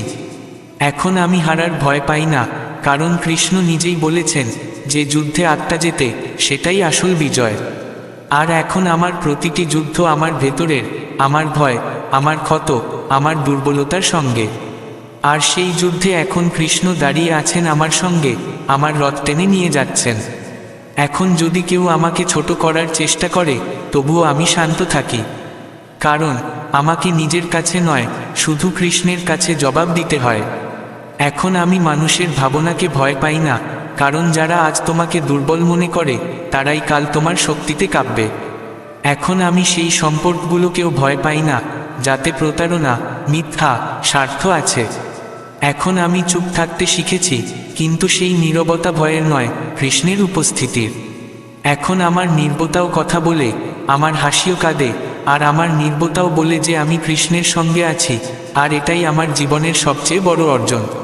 যারা আমাকে দুর্বল মনে করত তারা এখন বুঝে গেছে যে আমার সহ্য করাটা আমার দুর্বলতা ছিল না, তা ছিল আমার ধৈর্য, আমার শ্রদ্ধা, আমার সংযম। আর এখন যখন সেটা ভেঙে গেছে, তখন আমি কৃষ্ণের কৃপায় নিজেকে সমর্পণ করে দিয়েছি। এখন আমি আওয়াজ তুলি না, এখন আমার আত্মাই এতটাই জোরে কথা বলে যে অন্যজন তার ভার সহ্য করতে পারে না। এখন আমি একাকিত্বকে ভয় পাই না, কারণ এখন একাকিত্ব আমার তপস্যা। যখন সব কোলাহল থেমে যায় এবং সারা দুনিয়া দূরে চলে যায়, তখন যে ভেতরের শান্তি জেগে ওঠে, সেটাই আসল ভক্তি। কৃষ্ণ কখনো ভিড়ের মধ্যে থাকেন না, তিনি তো একাকিত্বে এসে বসেন আমাদের ভাঙা হৃদয়ের কোণে। আর না বলে প্রতিটি ক্ষতে নিজের করুণার হাত বুলিয়ে দেন। এখন আমি রাতে কাঁদি না, এখন আমি রাতে কৃষ্ণের সঙ্গে কথা বলি। এখন আমি লোকেদের বোঝাই না, এখন আমি নিজেকে কৃষ্ণের মধ্যে গুটিয়ে নিই। এখন আমি কারোর সত্য জানার জেদে নেই, এখন আমি নিজেকে সত্য বানানোর সাধনায় আছি। এখন আমি ভয় পাই না যে কে আমাকে ছেড়ে যাবে, কারণ যে আজ আছে সে কাল চলে যাবে। কিন্তু কৃষ্ণ কখনো যান না। তিনি তখনও সঙ্গে ছিলেন যখন নিজের প্রতি আমার ঘৃণা জন্মেছিল। তিনি তখনও কাছে ছিলেন যখন কেউ ছিল না, যখন আমার নাম ধরেও মানুষ মুখ ফিরিয়ে নিত। আর তিনি আজও ততটাই কাছে আছেন যখন আমি শুধু তাকে ডেকে চুপ করে থাকি। এখন আমি কারোর সহানুভূতি চাই না, এখন আমার কারোর কথার প্রয়োজন নেই, কারণ এখন আমার আত্মার কাছে কৃষ্ণের নির্বতাই যথেষ্ট মনে হয়। এখন আমার চোখে ভয় নেই, তাতে এখন দর্শন আছে। এখন আমার কথায় অভিযোগ নেই, তাতে এখন শান্তি আছে। আর এখন আমার জীবনে চাহিদা নেই, এখন শুধু সমর্পণ আছে। এখন আমি ব্যর্থতাকে ভয় পাই না, কারণ কৃষ্ণ নিজেই শিখিয়েছেন, কর্ম করো, ফলের চিন্তা করো না। এখন আমি পরিশ্রম করি, কিন্তু তার পেছনে ভয় নয়, ভক্তি থাকে। এখন আমার আকাঙ্ক্ষা আছে, কিন্তু তাতে জেদ নয়, বিশ্বাস থাকে। এখন আমি সম্পর্ক তৈরি করি, কিন্তু তাদের বাঁধনে মায়া নয়, পরিপক্কতা থাকে। আর সবচেয়ে বড় কথা, এখন আমি ভাঙ্গি না, কারণ এখন আমার ভেতরে কেউ একা নেই। এখন সেখানে কৃষ্ণ নিজেই বসে আছেন। এখন যা কিছু হোক, যেমনই হোক, আমি জানি কৃষ্ণের পরিকল্পনা আমার চেয়ে বড়। এখন আমি প্রতিটি আঘাতে কাঁদি না, প্রতিটি মোড়ে থামি না, প্রতিটি কথায় বিগড়ে যাই না, কারণ এখন আমার জীবন আমার হাতে নয়, তার চরণে। এখন আমার হারানোর ভয় নেই, এখন আমি কাঁপি না এই ভেবে যে কে সঙ্গে আছে আর কে নেই। এখন আমাকে এই হিসাব করতে হয় না যে কে আমার সঙ্গ ছেড়েছে, কে আমার পিঠে ছুরি মেরেছে, কার মুখে হাসি আর বুকে ঘৃণা ছিল। কারণ এখন আমি নিজেকে কোনো মানুষে, কোনো সম্পর্কে, কোনো আশায় নয়, বরং কৃষ্ণেই খুঁজে পেয়েছি। এখন আমি যদি কাঁদিও, তবে তা কেবল এক নীরব কৃতজ্ঞতার সঙ্গে, যে হে কৃষ্ণ, তুমি পেয়েছো বলে সব কিছু চলে গেলেও চলে। এখন আমি তোমাকে ধরে রেখেছি, তাই যা কিছু ছেড়ে যায় তা আমার ক্ষতি নয়, বরং আমার বোঝা হালকা হবে। আগে প্রতিবার যখন কোনো আপনজন চলে যেত, আমি ভেঙে পড়তাম। প্রতিবার যখন বিশ্বাস ভাঙত, আমি নড়ে উঠতাম। প্রতিবার যখন কেউ আমার ভালোত্বকে দুর্বলতা বলতো, আমি নীরব হয়ে যেতাম। কিন্তু এখন না, এখন যদি কেউ যায়, তবে আমি মাথা নিচু করে শুধু এইটুকু বলি, তুমি চলে যাও, কারণ আমার ভেতরে যিনি বসে আছেন, তিনি আমাকে কখনো ছেড়ে যাবেন না। এখন আমি কৃষ্ণের সঙ্গে এমন এক সম্পর্ক গড়ে তুলেছি, যেখানে না কোনো ভুল বোঝাবুঝি আছে, না কোনো প্রত্যাশা, না বদলানোর দরকার আছে, না বোঝানোর চেষ্টা। এখন সেখানে শুধু নীরবতা, আর সেই নীরবতার মধ্যে এক শক্তি আছে, যা প্রতিটি ব্যথাকে প্রশান্ত করে, প্রতিটি ক্ষতকে গ্রহণ করে এবং প্রতিটি একাকিত্বকে নিজের আলোয় ভরে দেয়। এখন আমার কোনো কিছুর জন্য আফসোস নেই। এখন যা হারিয়েছি তা ফিরে আসুক এমন কোনো অপেক্ষা নেই। এখন আমি অতীতের সম্পর্কের ছাই থেকে স্মৃতি কুড়াই না, এখন আমি প্রতিদিন একটি নতুন সকাল কৃষ্ণের নামে উৎসর্গ করি। এখন যে আমাকে বুঝতে পারেনি, সে আমার ভাগ্য ছিল না, আর যে আমাকে ছেড়ে চলে গেছে, সে আমার আত্মার সঙ্গী কখনোই ছিল না। এখন যা কিছু আছে তা হলো আমি, আর আমার ভেতরে থাকা কৃষ্ণ। আগে আমি সব কিছু বাইরের জগতের সঙ্গে যুক্ত করতাম, ভালোবাসা, পরিচয়, সম্মান, মর্যাদা, এবং প্রতিবার সেই দুনিয়া আমাকে নামিয়ে দিত। কিন্তু এখন আমি সব কিছু কেবল কৃষ্ণের সঙ্গে যুক্ত করেছি, আর সেখানে কোনো প্রতারণা নেই, কোনো মিথ্যা নেই, সেখানে শুধু সত্য আছে, যা কখনো ক্ষতি করে না, শুধু তোমাকে তোমার নিজের সঙ্গে পরিচয় করিয়ে দেয়। এখন আমি ভয় পাই না, কারণ যা হারিয়ে যায় তা আমার হতে পারে না, আর যা আমার তা কেউ কেড়ে নিতে পারে না, কারণ এখন তা কোনো ব্যক্তি বা বস্তুতে নেই, সেই অনন্ত কৃষ্ণের মধ্যে আছে, যিনি এখন আমার জীবন নিজের হাতে তুলে নিয়েছেন। এখন আমি ভাঙ্গি না, এখন আমি নত হই না, এখন আমি কারোর সামনে কৈফিয়ত দিই না, কারণ এখন আমার আত্মা কৃষ্ণের চরণ ধরেছে, আর যে সেখান থেকে ওঠে সে আর কারোর পায়ে পড়ে না।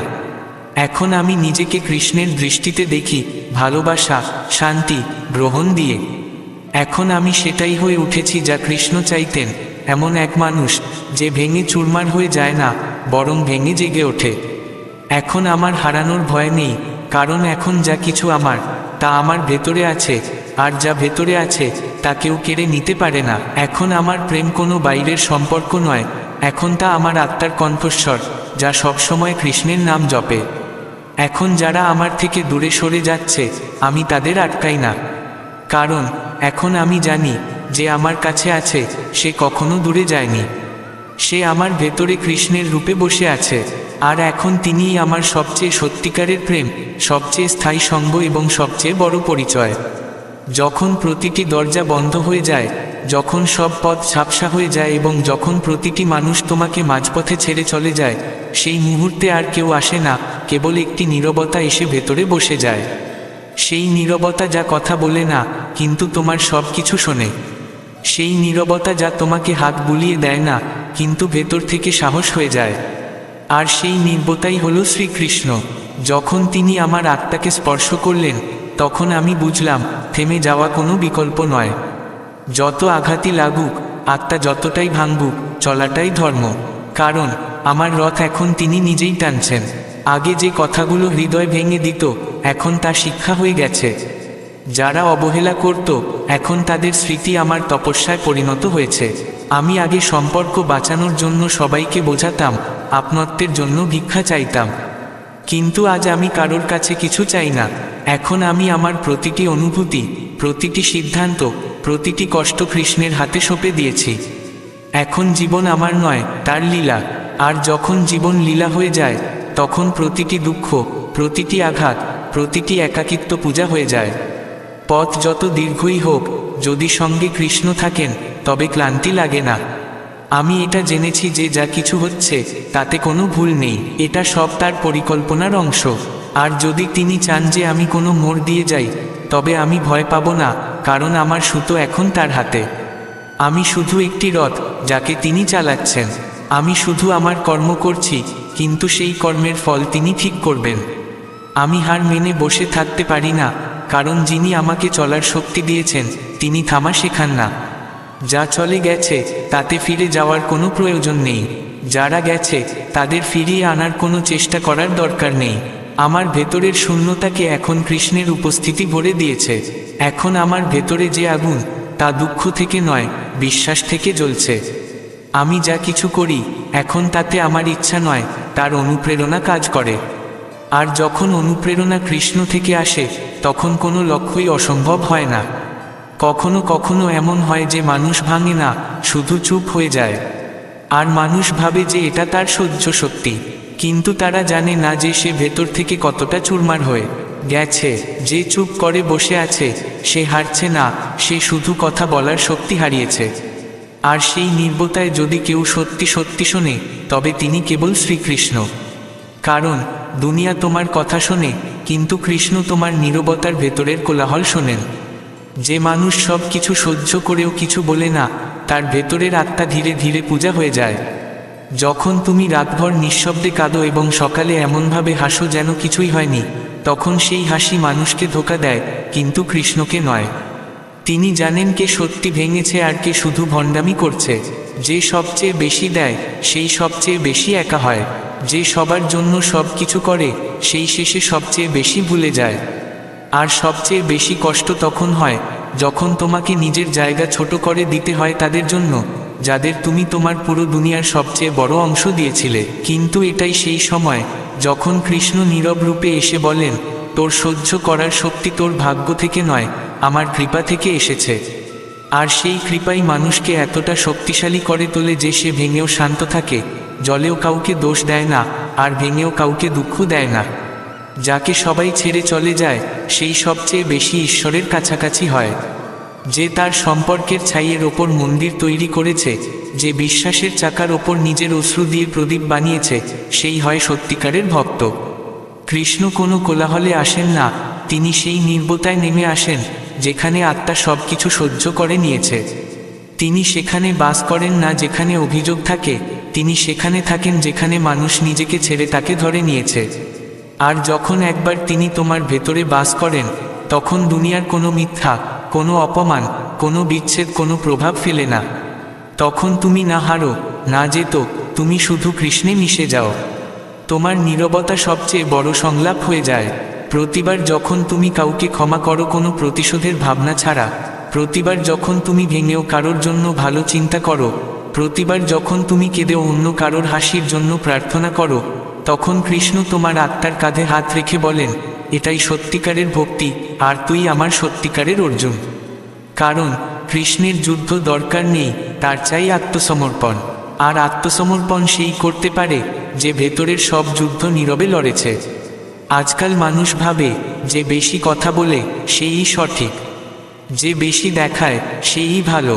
কিন্তু কৃষ্ণ জানেন যে যে চুপ থাকে সে সব কথা শোনে, যে সহ্য করে সে প্রতিটি আঘাত অনুভব করে, আর যে কিছু বলে না সে প্রতিটি সম্পর্ককে হৃদয়ে রেখে বাঁচে। এমন মানুষ এই দুনিয়ায় একা থাকতে পারে, কিন্তু তাদের কাছে এমন এক উপস্থিতি থাকে যা দুনিয়ার কোলাহলের ঊর্ধ্বে, আর তা হলো কৃষ্ণ।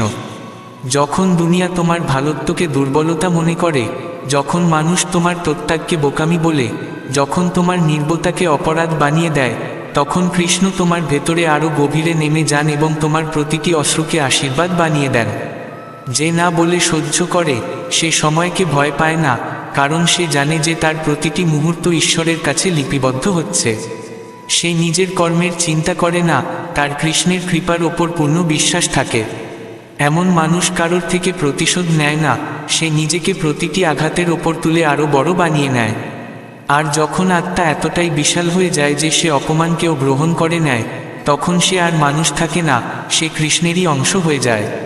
চুপ থেকে সহ্য করা মানুষরা তাদের দুঃখকে আওয়াজ দেয় না, তারা সেগুলাকে মালার মতো গোনে এবং কৃষ্ণের চরণে অর্পণ করে দেয়। তারা প্রতিটি মোড়ে শুধু এইটুকুই বলে, আমার দুনিয়ার দয়া চাই না, শুধু তুমি সঙ্গে থেকো। আর কৃষ্ণ কখনো তাদের একা ছেড়ে যান না। তিনি প্রতি রাতে তাদের স্বপ্নে এসে বসে যান, প্রতি সকালে তাদের মনে প্রার্থনা হয়ে ফুটে ওঠেন। যখন কেউ তোমার খবর নেয় না, তখন কৃষ্ণ তোমার আত্মার অবস্থা বদলে দেন। যখন কেউ সঙ্গ দেয় না, তখন তিনি তোমার একাকিত্বকে সাধনা বানিয়ে দেন।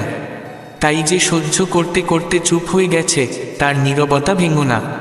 হতে পারে সে আগে অনেক কিছু বলেছে, কিন্তু এখন তার প্রতিটি উত্তর কৃষ্ণ নিজেই নিয়ে নিয়েছেন। সে এখন দুনিয়াকে কিছুই প্রমাণ করতে চায় না, কারণ কৃষ্ণ তার সাক্ষী হয়ে গেছেন। এখন তার কোনো মানুষের শিলমোহর দরকার নেই, কারণ তার আত্মার ওপর কৃষ্ণের কৃপার শিলমোহর পড়েছে। এই জীবনে অনেক কিছু চেয়েছিলাম, সম্মান, ভালোবাসা, সঙ্গ, পরিচয়। আর প্রতিবার যখন মনে হয়েছিল যে সেই জিনিসগুলো পাচ্ছি, তখনই এমন কোনো আঘাত এসেছে যা সব কিছু ভেঙে দিয়েছে। আমি প্রতিবার এটাই ভাবতাম যে এত ভালো হওয়ার পরেও, এত সহ্য করার পরেও, এত দেওয়ার পরেও কেন প্রতিবার খালি হাতে থাকি? কেন প্রতিটি চেষ্টা শেষে ভেঙে যায়? কেন প্রতিটি সম্পর্ক অসম্পূর্ণ থেকে যায়? তারপর একদিন ক্লান্ত হয়ে, হার মেনে, আমি আমার ঘরের এক কোণে বসে শুধু একটি নাম নিলাম, শ্রীকৃষ্ণ।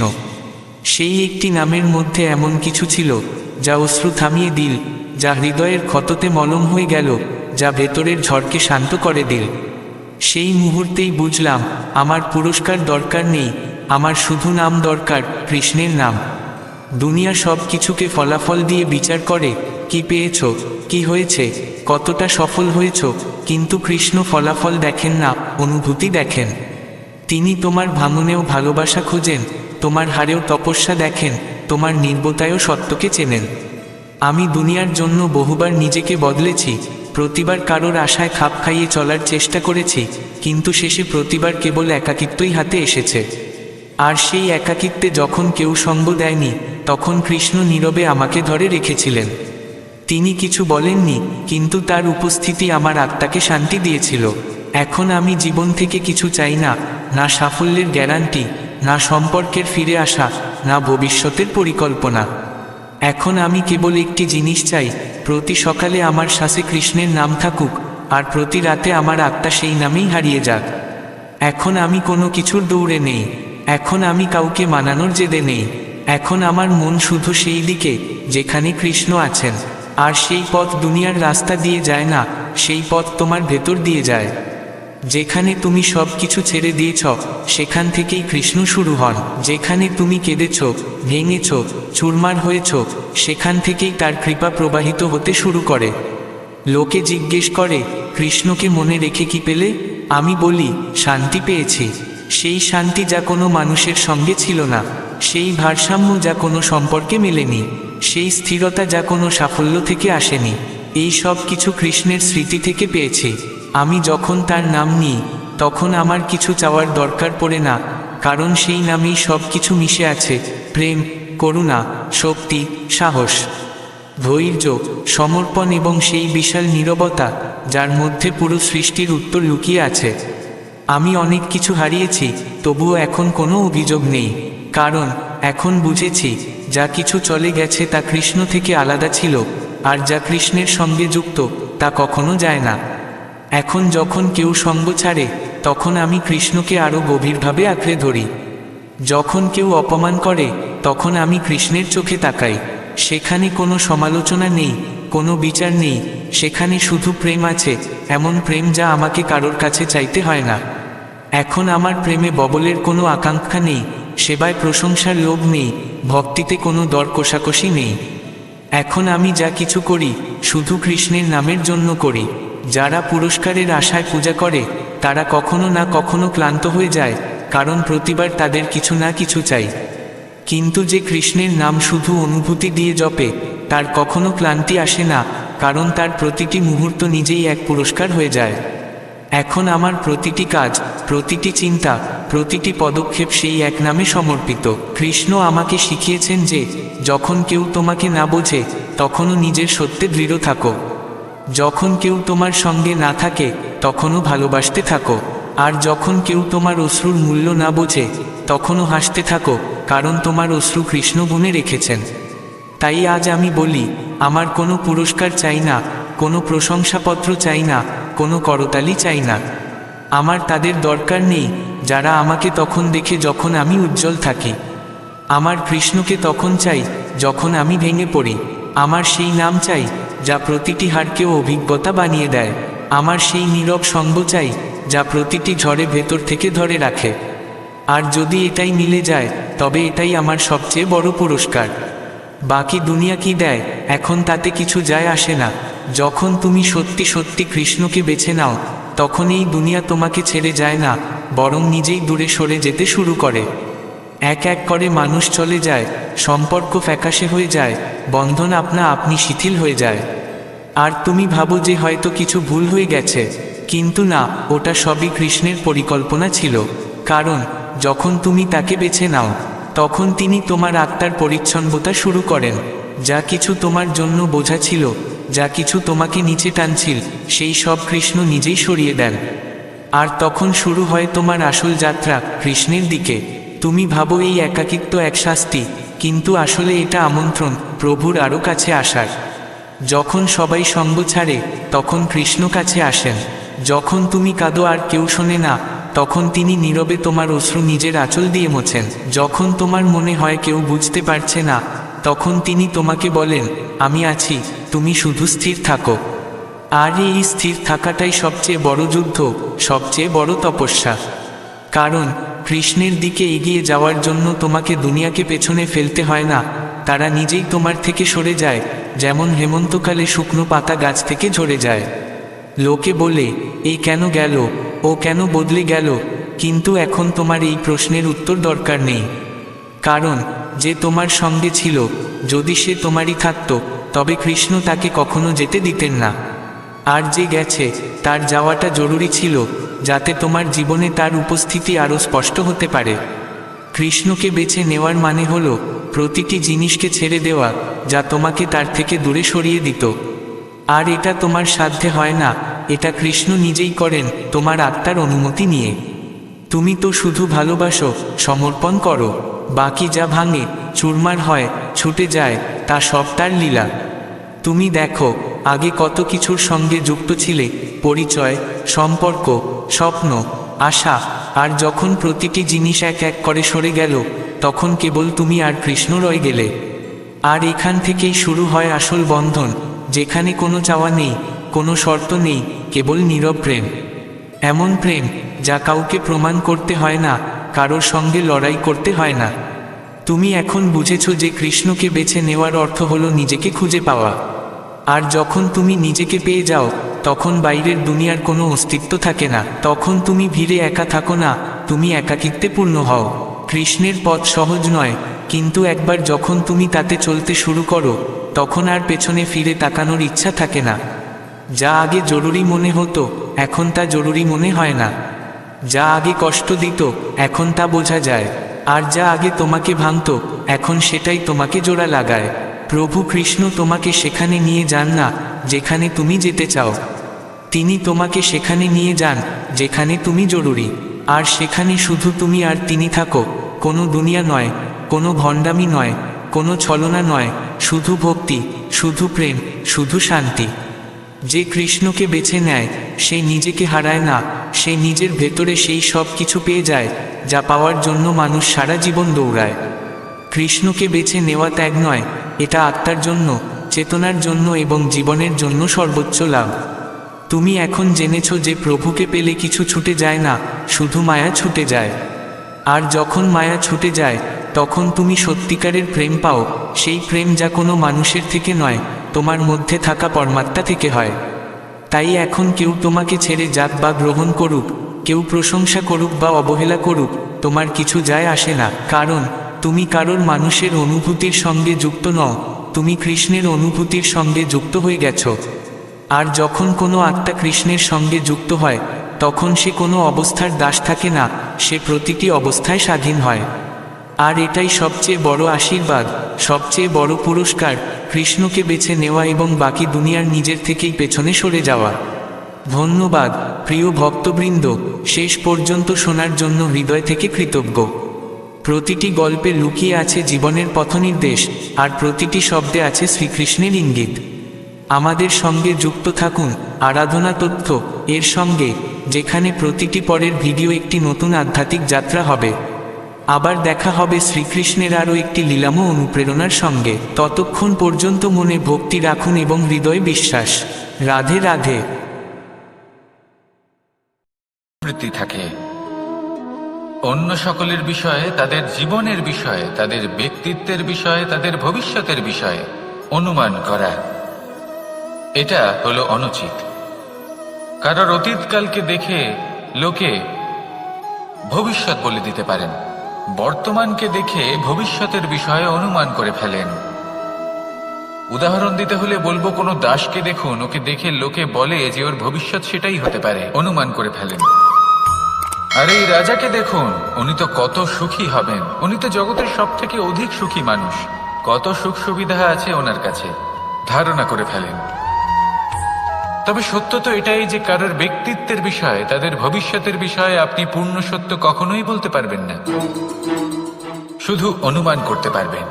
আর এই অনুমান করে সত্যি কোনো লাভ হয় না, কারণ এই কাল সেটা হলো অত্যন্ত শক্তিশালী। কালো থেকে কালোতর কয়লাকেও হিরেতে পরিণত করতে পারে, অনেক বড় বড় রাজাকেও বিদূষক বানিয়ে ফেলতে পারে এক মুহূর্তেই। তাহলে আপনি অনুমান করে কি লাভ? কি পেলেন অনুমান করে? সেই জন্য কারোর বিষয়ে কোনো অনুমান করবেন না, তার ভবিষ্যতের বিষয়ে অনুমান করতে যাবেন না, কারোর বিষয়ে কোনো ধারণা করে নেবেন না। কিছু করতে হলে ভালোবাসুন, সবার মধ্যে ভালোবাসা ছড়ান, সবার মধ্যে ধন্যাত্মক ভাব ছড়ান। এই মন প্রসন্ন হয়ে বলবে রাধা রাধা।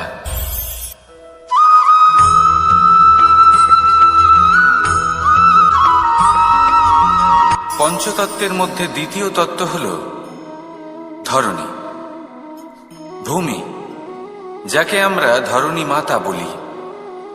এই ধরণী ধৈর্য ধারণ করে, আর এর ওপরেই আমাদের সমগ্র সংসার নির্ভরশীল।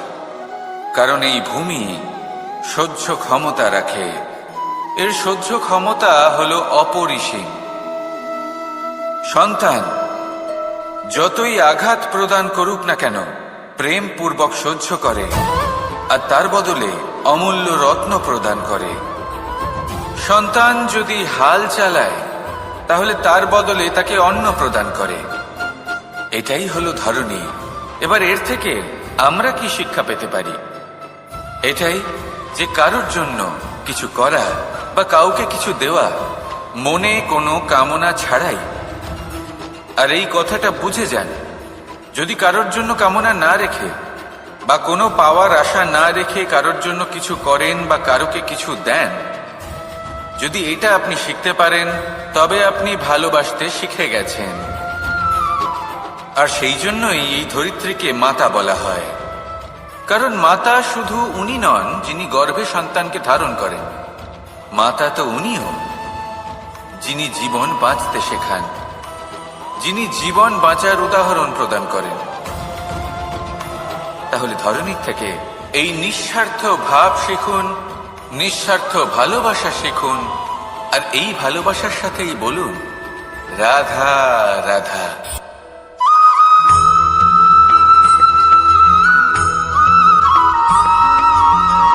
সংসারে আমাদের জীবনে যখন কোনো সুখ বা দুঃখ আসে, তার জন্য আমরা কাউকে না কাউকে অবশ্যই দায়ী করে থাকি, তাই না? এই ব্যক্তি আমাদের সাথে এরকম কাজ করেছেন, তাই আমার সাথে এমন হলো। ওই ব্যক্তি যদি এমনটা না করতেন তাহলে আজ আমি ওই স্থানে পৌঁছতে পারতাম।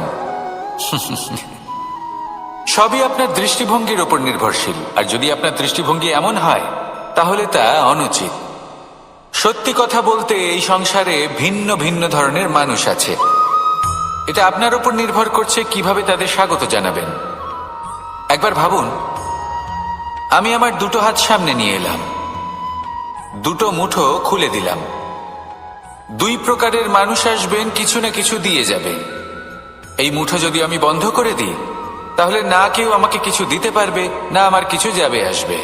নিশ্চয়ই বুঝতে পারছেন এই দুই ধরনের ব্যক্তি কারা এবং তারা কি দিয়ে যান। আমি যদি নিজের মুঠো খুলে দিই তাহলে কিছু ভালো মানুষ আসবেন, আমাকে আনন্দ, সন্তুষ্টি, জ্ঞান প্রদান করে যাবেন, ভালো অভিজ্ঞতা দিয়ে যাবেন। কোনো খারাপ ব্যক্তি যদি আসেন তাহলে তিনিও খারাপ অভিজ্ঞতা দেবেন, যার থেকে আমি শিক্ষা লাভ করব। এই সব কিছু আমি লাভ করতে পারি। মুঠো যদি বন্ধ করে রাখি তাহলে আমি কিছুই পাবো না। দেখুন, এই সংসারে প্রত্যেকের জীবনে এরকম।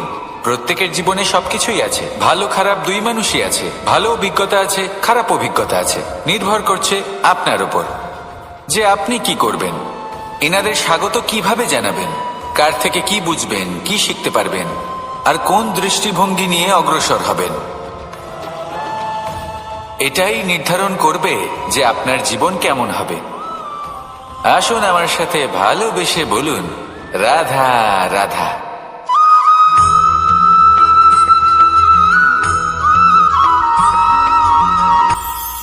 এটা হলো ধান গাছ।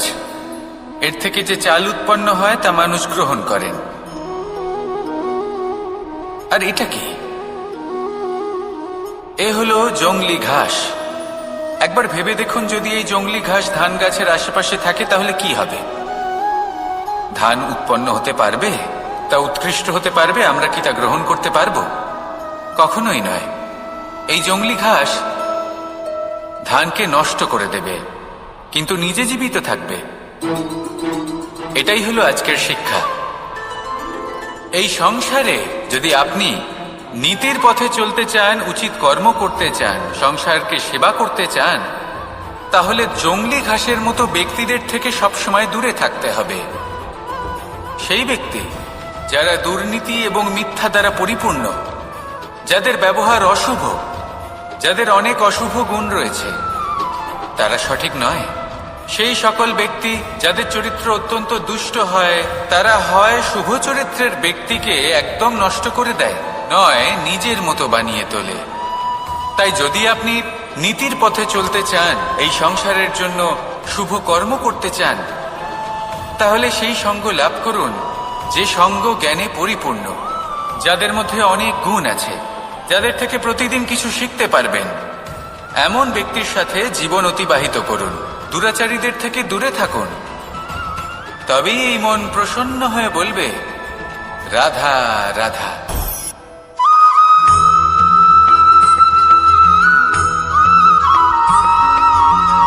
মানুষের মানসিকতা এমন হয় যে সে যতটা করে আশা করে যে তার থেকে অনেক বেশি তার বদলে সে পাবে।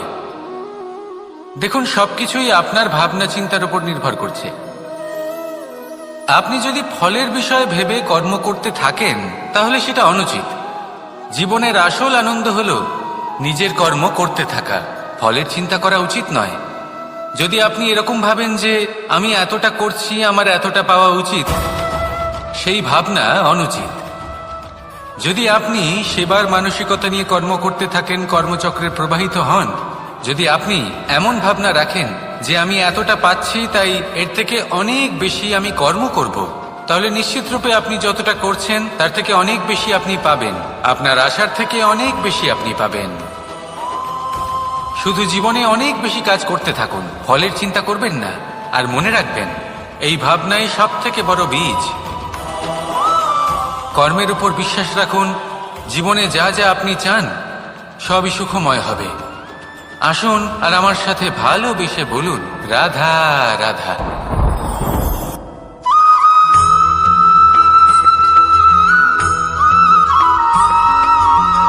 আপনি কখনো কোনো বাজকে নিজের বাসা বানাতে দেখেছেন? এই বাজ যখনই কোনো বাসা বানায় তখন উঁচু গাছের ডালে বা কোনো পর্বতের শিখরে বাসা বানায়, অনেক উচ্চতায়। আর সেখানে তার সন্তানও জন্মগ্রহণ করে। যখন এই সন্তানেরা জন্মায় তখন এই বাজ খুবই ভালোবেসে এবং খুব সাবধানে এদের পালন পোষণ করে। নিজের ঠোঁট দিয়ে তাদের ঠোঁটে খাবার পরিবেশন করে। কিন্তু যেই সেই সন্তানেরা হৃষ্টপুষ্ট হয়ে যায় এবং সেই কথা বাজ নিজে বুঝতে পেরে যায়, সেই বাজ নিজেই সেই বাসা ছিন্ন ভিন্ন করে দেয়। সেই সন্তান যাদের সবেমাত্র ডানা গজিয়েছে, কিভাবে উঠতে হয় তারা জানে না, সেই সন্তানগুলিকে উচ্চতা থেকে ঠেলে দেয়। সেই সন্তান প্রথমে ভয়ভীত হয়ে যায়। তারা সামনে মৃত্যুকে দেখতে পেয়ে ভয়ের কারণে তাদের ডানা ঝাপটাতে থাকে। আর সেই প্রক্রিয়াতেই সেই সন্তানগুলি উড়তে শুরু করে দেয়। এবার এই ঘটনায় আমরা কি শিক্ষা পেতে পারি? এটাই, যদি আপনি মাতা পিতা হন তাহলে নিজের সন্তানকে অবশ্যই স্নেহ করুন, কিন্তু তাদেরকে নিজের আঁচলের তলায় বেঁধে রাখবেন না। যদি আপনি চান আপনার সন্তান জীবনে উন্নতি করুক, তাহলে নিজের মুঠো থেকে তাদের স্বতন্ত্র করে দিন। এই সংসারে সংঘর্ষ করতে দিন। সেই সন্তান নিজেই বুঝতে পারবে যে জন্মের সময় পাওয়া ডানা কি করে ব্যবহার করতে হয়। আর আপনার চোখের সামনে আপনার সন্তান এই আকাশে উড়তে থাকবে। তাহলে আসুন আমার সাথে ভালোবেসে বলুন, রাধা রাধা।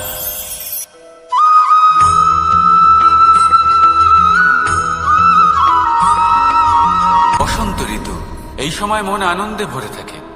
এমন মনে হয় যেন আমরা আকাশে বিচরণ করতে চলে যাই, কিন্তু সেটা তো সম্ভব নয়।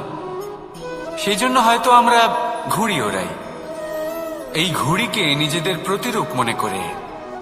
এবার অনেক মানুষ আছেন যারা ঘুড়ি ওড়ান, কিন্তু এই কর্মের সারমর্ম কি সেটা কজন বুঝতে পারেন? আপনি এটা মনে করুন যে আপনি হলেন সেই ঘুড়ি, আর এই সুতো যিনি ধরে রয়েছেন তিনি হলেন পরমাত্মা। আর এই সুতো যেখান থেকে শুরু হয় সেই লাটাই হলো আমাদের কর্মচক্র। এবার আপনি নিজেই অনুমান করুন যে এই উড়ান কার ওপর নির্ভরশীল? পরমাত্মার ওপর আর আপনার কর্মের ওপর। যদি পরমাত্মা আপনার হাত ধরে থাকেন, আপনার সাথে থাকেন, যদি আপনি শুভ কর্ম করতে থাকেন, আপনি এই আকাশে উড়তে থাকবেন। কিন্তু কোথাও যদি পরমাত্মার সাথে এই বন্ধন ছিন্ন হয়, আপনার কর্মচক্র খারাপ হয়ে যায় বা থেমে যায়, তাহলে আপনার এই ঘুড়ি কেটে যাবে আর দূরে কোনো গাছের ডালে গিয়ে আটকে যাবে। তাই শুধুমাত্র ঘুড়ি ওড়াবেন না, তার থেকে শিখুন, পরমাত্মার সাহচর্যে থাকুন, সবসময় শুভ কর্ম করতে থাকুন আর সবসময় এই আকাশে উড়তে থাকুন। আসুন আর আমার সাথে ভালোবেসে বলুন, রাধা।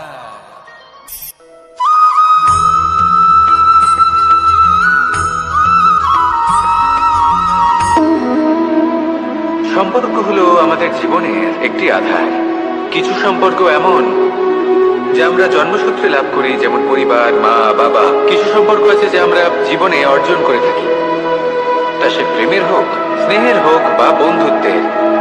এই সকল সম্পর্ক লাভ করার বা গড়ে তোলার 5টি ধাপ রয়েছে।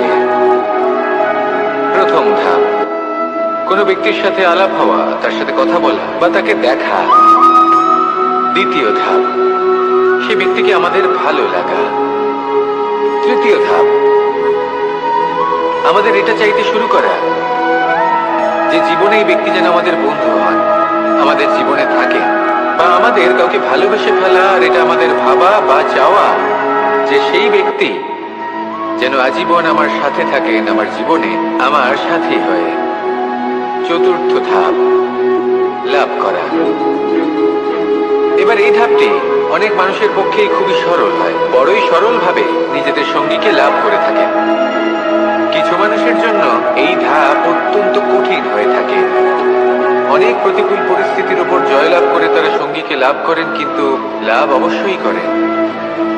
এরপরে আসে পঞ্চম, অন্তিম এবং সব থেকে গুরুত্বপূর্ণ ধাপ। সেটা হলো সেই সম্পর্ক পালন করা। এটা হলো এমন এক বিষয় যা প্রত্যেক মানুষের শেখা উচিত। যদি ব্যক্তি নিজের জীবনে সম্পর্ক রক্ষা করতে শিখে যান, তবে প্রত্যেক সম্পর্ক তার জীবনকে স্বর্গ করে তুলবে। আসুন আর আমার সাথে ভালোবেসে বলুন, রাধা রাধা।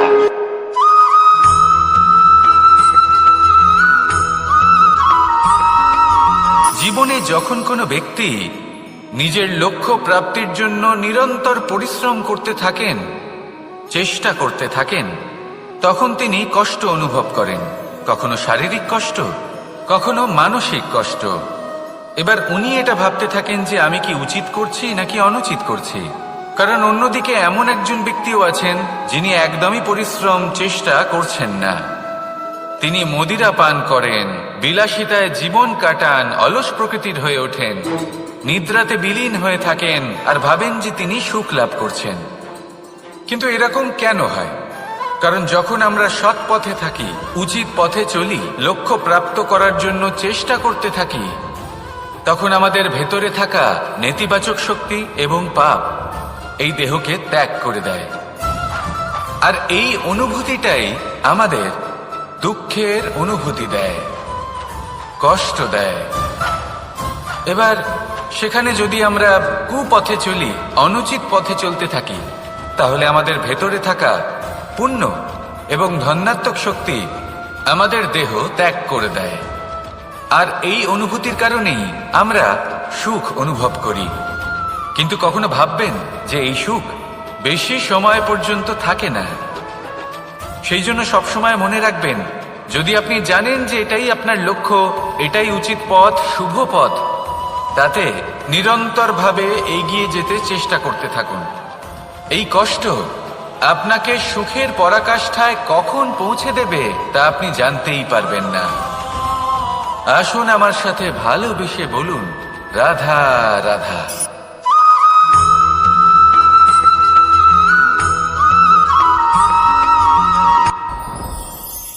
সাথী। সাথী এই শব্দটির ব্যাখ্যা কে কিভাবে করে? মিত্র, সখা, বন্ধু।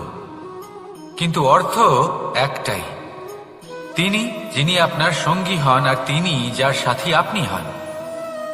এবার সব থেকে বড় প্রশ্ন হলো এটাই যে তিনি কে হতে পারেন যাকে আপনি আপনার সাথী বলে মেনে নিতে পারেন, নিজের সখা, নিজের মিত্র, নিজের বন্ধু মেনে নিতে পারেন। আপনার সাথী হলেন তিনি যিনি দুঃখের সময় আপনার পাশে থাকবেন, আপনার হাত ধরে থাকবেন। আপনার সাথী হলেন তিনি যার হাত আপনি নিজের সুখের দিনে ধরে থাকবেন। সেই সাথীরই হাত ধরুন যিনি দুঃখে সবসময় আপনাকে সাহায্য করার জন্য তৎপর হয়ে থাকেন, আপনার পাশে থাকেন, আর যাকে সুখের দিনে আপনি আপনার সাথে রাখতে পারেন। আর যখন আপনার সাথে আপনার এই সাথী থাকবে, তখন আপনি এটা বুঝবেন যে যখন জীবনে দুঃখ আসে, তখন এই দুঃখ কমে যায়, সবার মধ্যে ভাগ হয়ে যায়। আর যদি তখন সুখ আসে, তাহলে সেটা সবার উপস্থিতিতে আরো বেড়ে যায়। এটাই হলো প্রেম, এটাই হলো ভালোবাসা, এটাই হলো সঙ্গ। যেমন সম্পর্ক আমার আর রাধার মাঝে। তাহলে আসুন আর আমার সাথে ভালোবেসে বলুন, রাধা রাধা।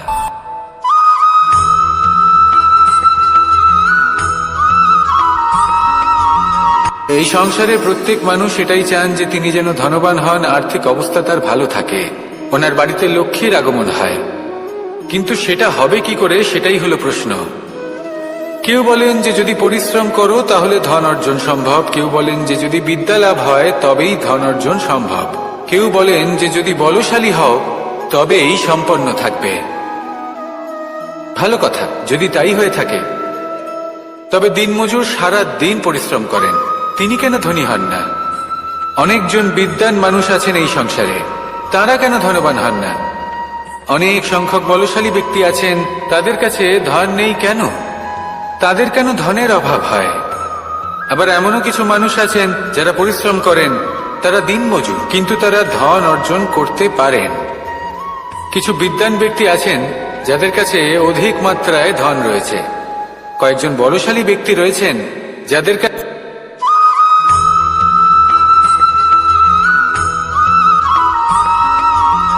পঞ্চতত্ত্বের মধ্যে দ্বিতীয় তত্ত্ব হল ধরণী, ভূমি, যাকে আমরা ধরণী মাতা বলি।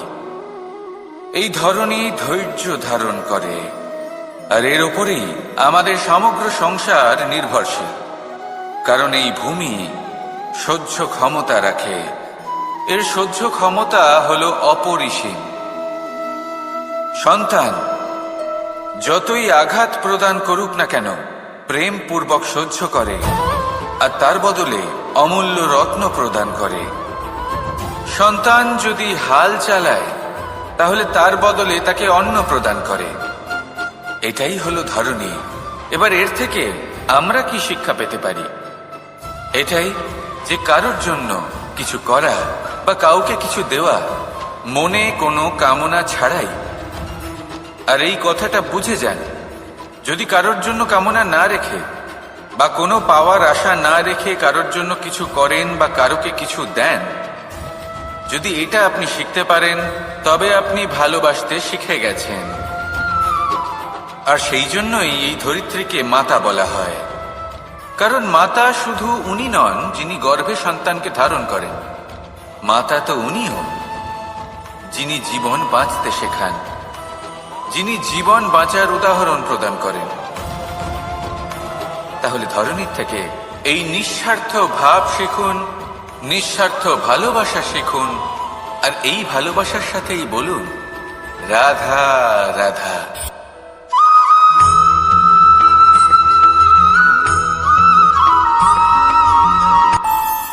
আমাদের মনে যখন কোনো প্রশ্ন ওঠে, কোনো দ্বন্দ্ব জাগে, তখন আমরা যাই আমাদের গুরুর কাছে, আমাদের আরাধ্যের কাছে গিয়ে জিজ্ঞেস করি।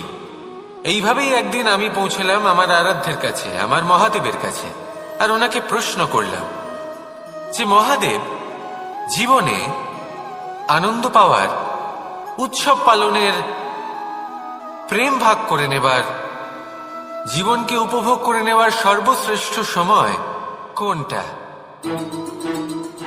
মহাদেব হাসলেন আর উনি বললেন, জীবনে উৎসব পালনের সব থেকে শ্রেষ্ঠ দিন হল মৃত্যুর ঠিক আগের দিনটা। প্রেম ভাগ করে নেওয়ার সব থেকে শ্রেষ্ঠ মুহূর্ত হল মৃত্যুর ঠিক আগের মুহূর্ত।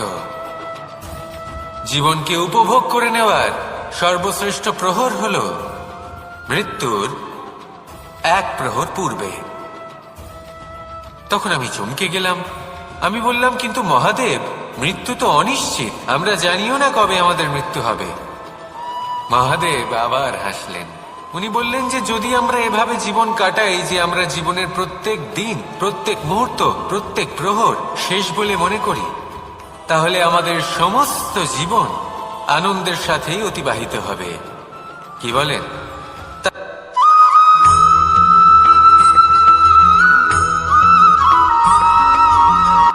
সংসারে আমাদের জীবনে যখন কোনো সুখ বা দুঃখ আসে, তার জন্য আমরা কাউকে না কাউকে অবশ্যই দায়ী করে থাকি, তাই না?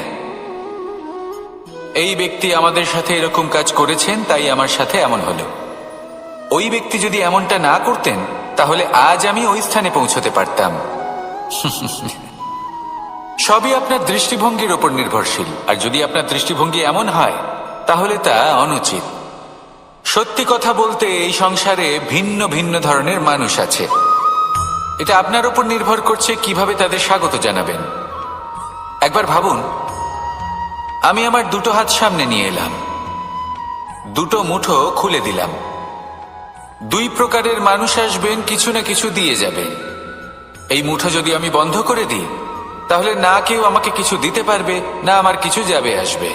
নিশ্চয়ই বুঝতে পারছেন এই দুই ধরনের ব্যক্তি কারা এবং তারা কি দিয়ে যান। আমি যদি নিজের মুঠো খুলে দিই, তাহলে কিছু ভালো মানুষ আসবেন, আমাকে আনন্দ, সন্তুষ্টি, জ্ঞান প্রদান করে যাবেন, ভালো অভিজ্ঞতা দিয়ে যাবেন। কোনো খারাপ ব্যক্তি যদি আসেন, তাহলে তিনিও খারাপ অভিজ্ঞতা দেবেন, যার থেকে আমি শিক্ষা লাভ করব। এই সব কিছু আমি লাভ করতে পারি। মুঠো যদি বন্ধ করে রাখি, তাহলে আমি কিছুই পাবো না। দেখুন, এই সংসারে প্রত্যেকের জীবনে এইরকম। প্রত্যেকের জীবনে সবকিছুই আছে, ভালো খারাপ দুই মানুষই আছে, ভালো অভিজ্ঞতা আছে, খারাপ অভিজ্ঞতা আছে। নির্ভর করছে আপনার উপর যে আপনি কি করবেন, এনাদের স্বাগত কিভাবে জানাবেন, কার থেকে কি বুঝবেন, কি শিখতে পারবেন, আর কোন দৃষ্টিভঙ্গি নিয়ে অগ্রসর হবেন। এটাই নির্ধারণ করবে যে আপনার জীবন কেমন হবে। আসুন আমার সাথে ভালোবেসে বলুন, রাধা রাধা।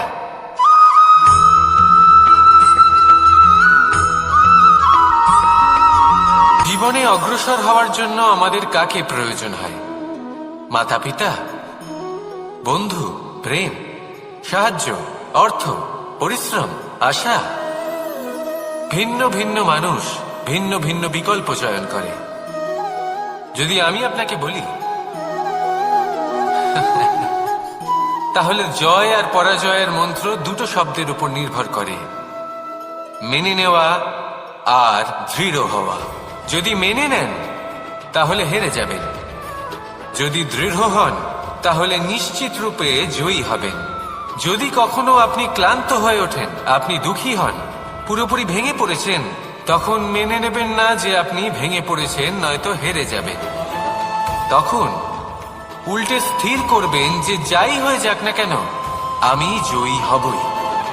আর আপনি দেখবেন যে জয় নিশ্চিত রূপে আপনার কাছেই আসবে।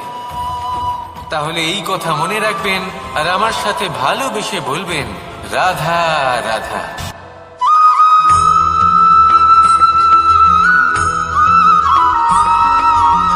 ভালো, শুধু ওনাদের কঠোর ব্যবহার দেখলে আমরা একটু ভয় পেয়ে যাই। এবার ওনাদের এই কঠোর ব্যবহার আমাদের ভালো না লাগলেও অত্যন্ত আবশ্যক, কারণ মাতার থেকে আমরা যে শক্তি লাভ করি তা যেন নিয়ন্ত্রণ হারিয়ে বিধ্বংসী না হয়ে ওঠে। আমরা যেন কোনো কুপথে না চলে যাই, আমরা কখনো যেন দোষ না করে ফেলি। শুধু সেই জন্য পিতা এবং গুরু একটু কঠোর হয়ে ওঠেন, এবং ওনাদের এই কঠোর আচরণ ভবিষ্যতে গিয়ে আমরা অবশ্যই বুঝতে পারি।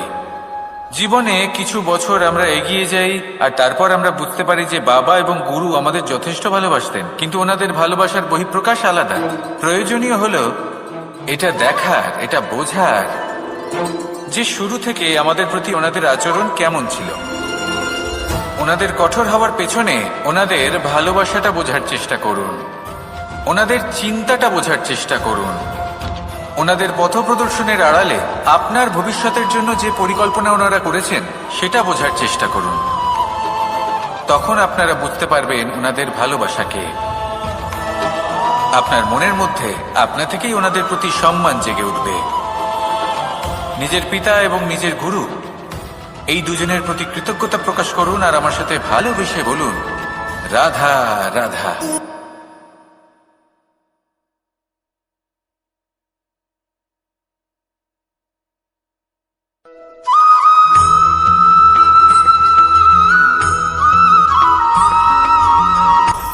আপনি কখনো পর্বতের শিখরে উঠেছেন? আপনি দেখতে পাবেন পর্বতের পদতলে প্রচুর সুন্দর ফুল রয়েছে, সবুজ বনানী রয়েছে।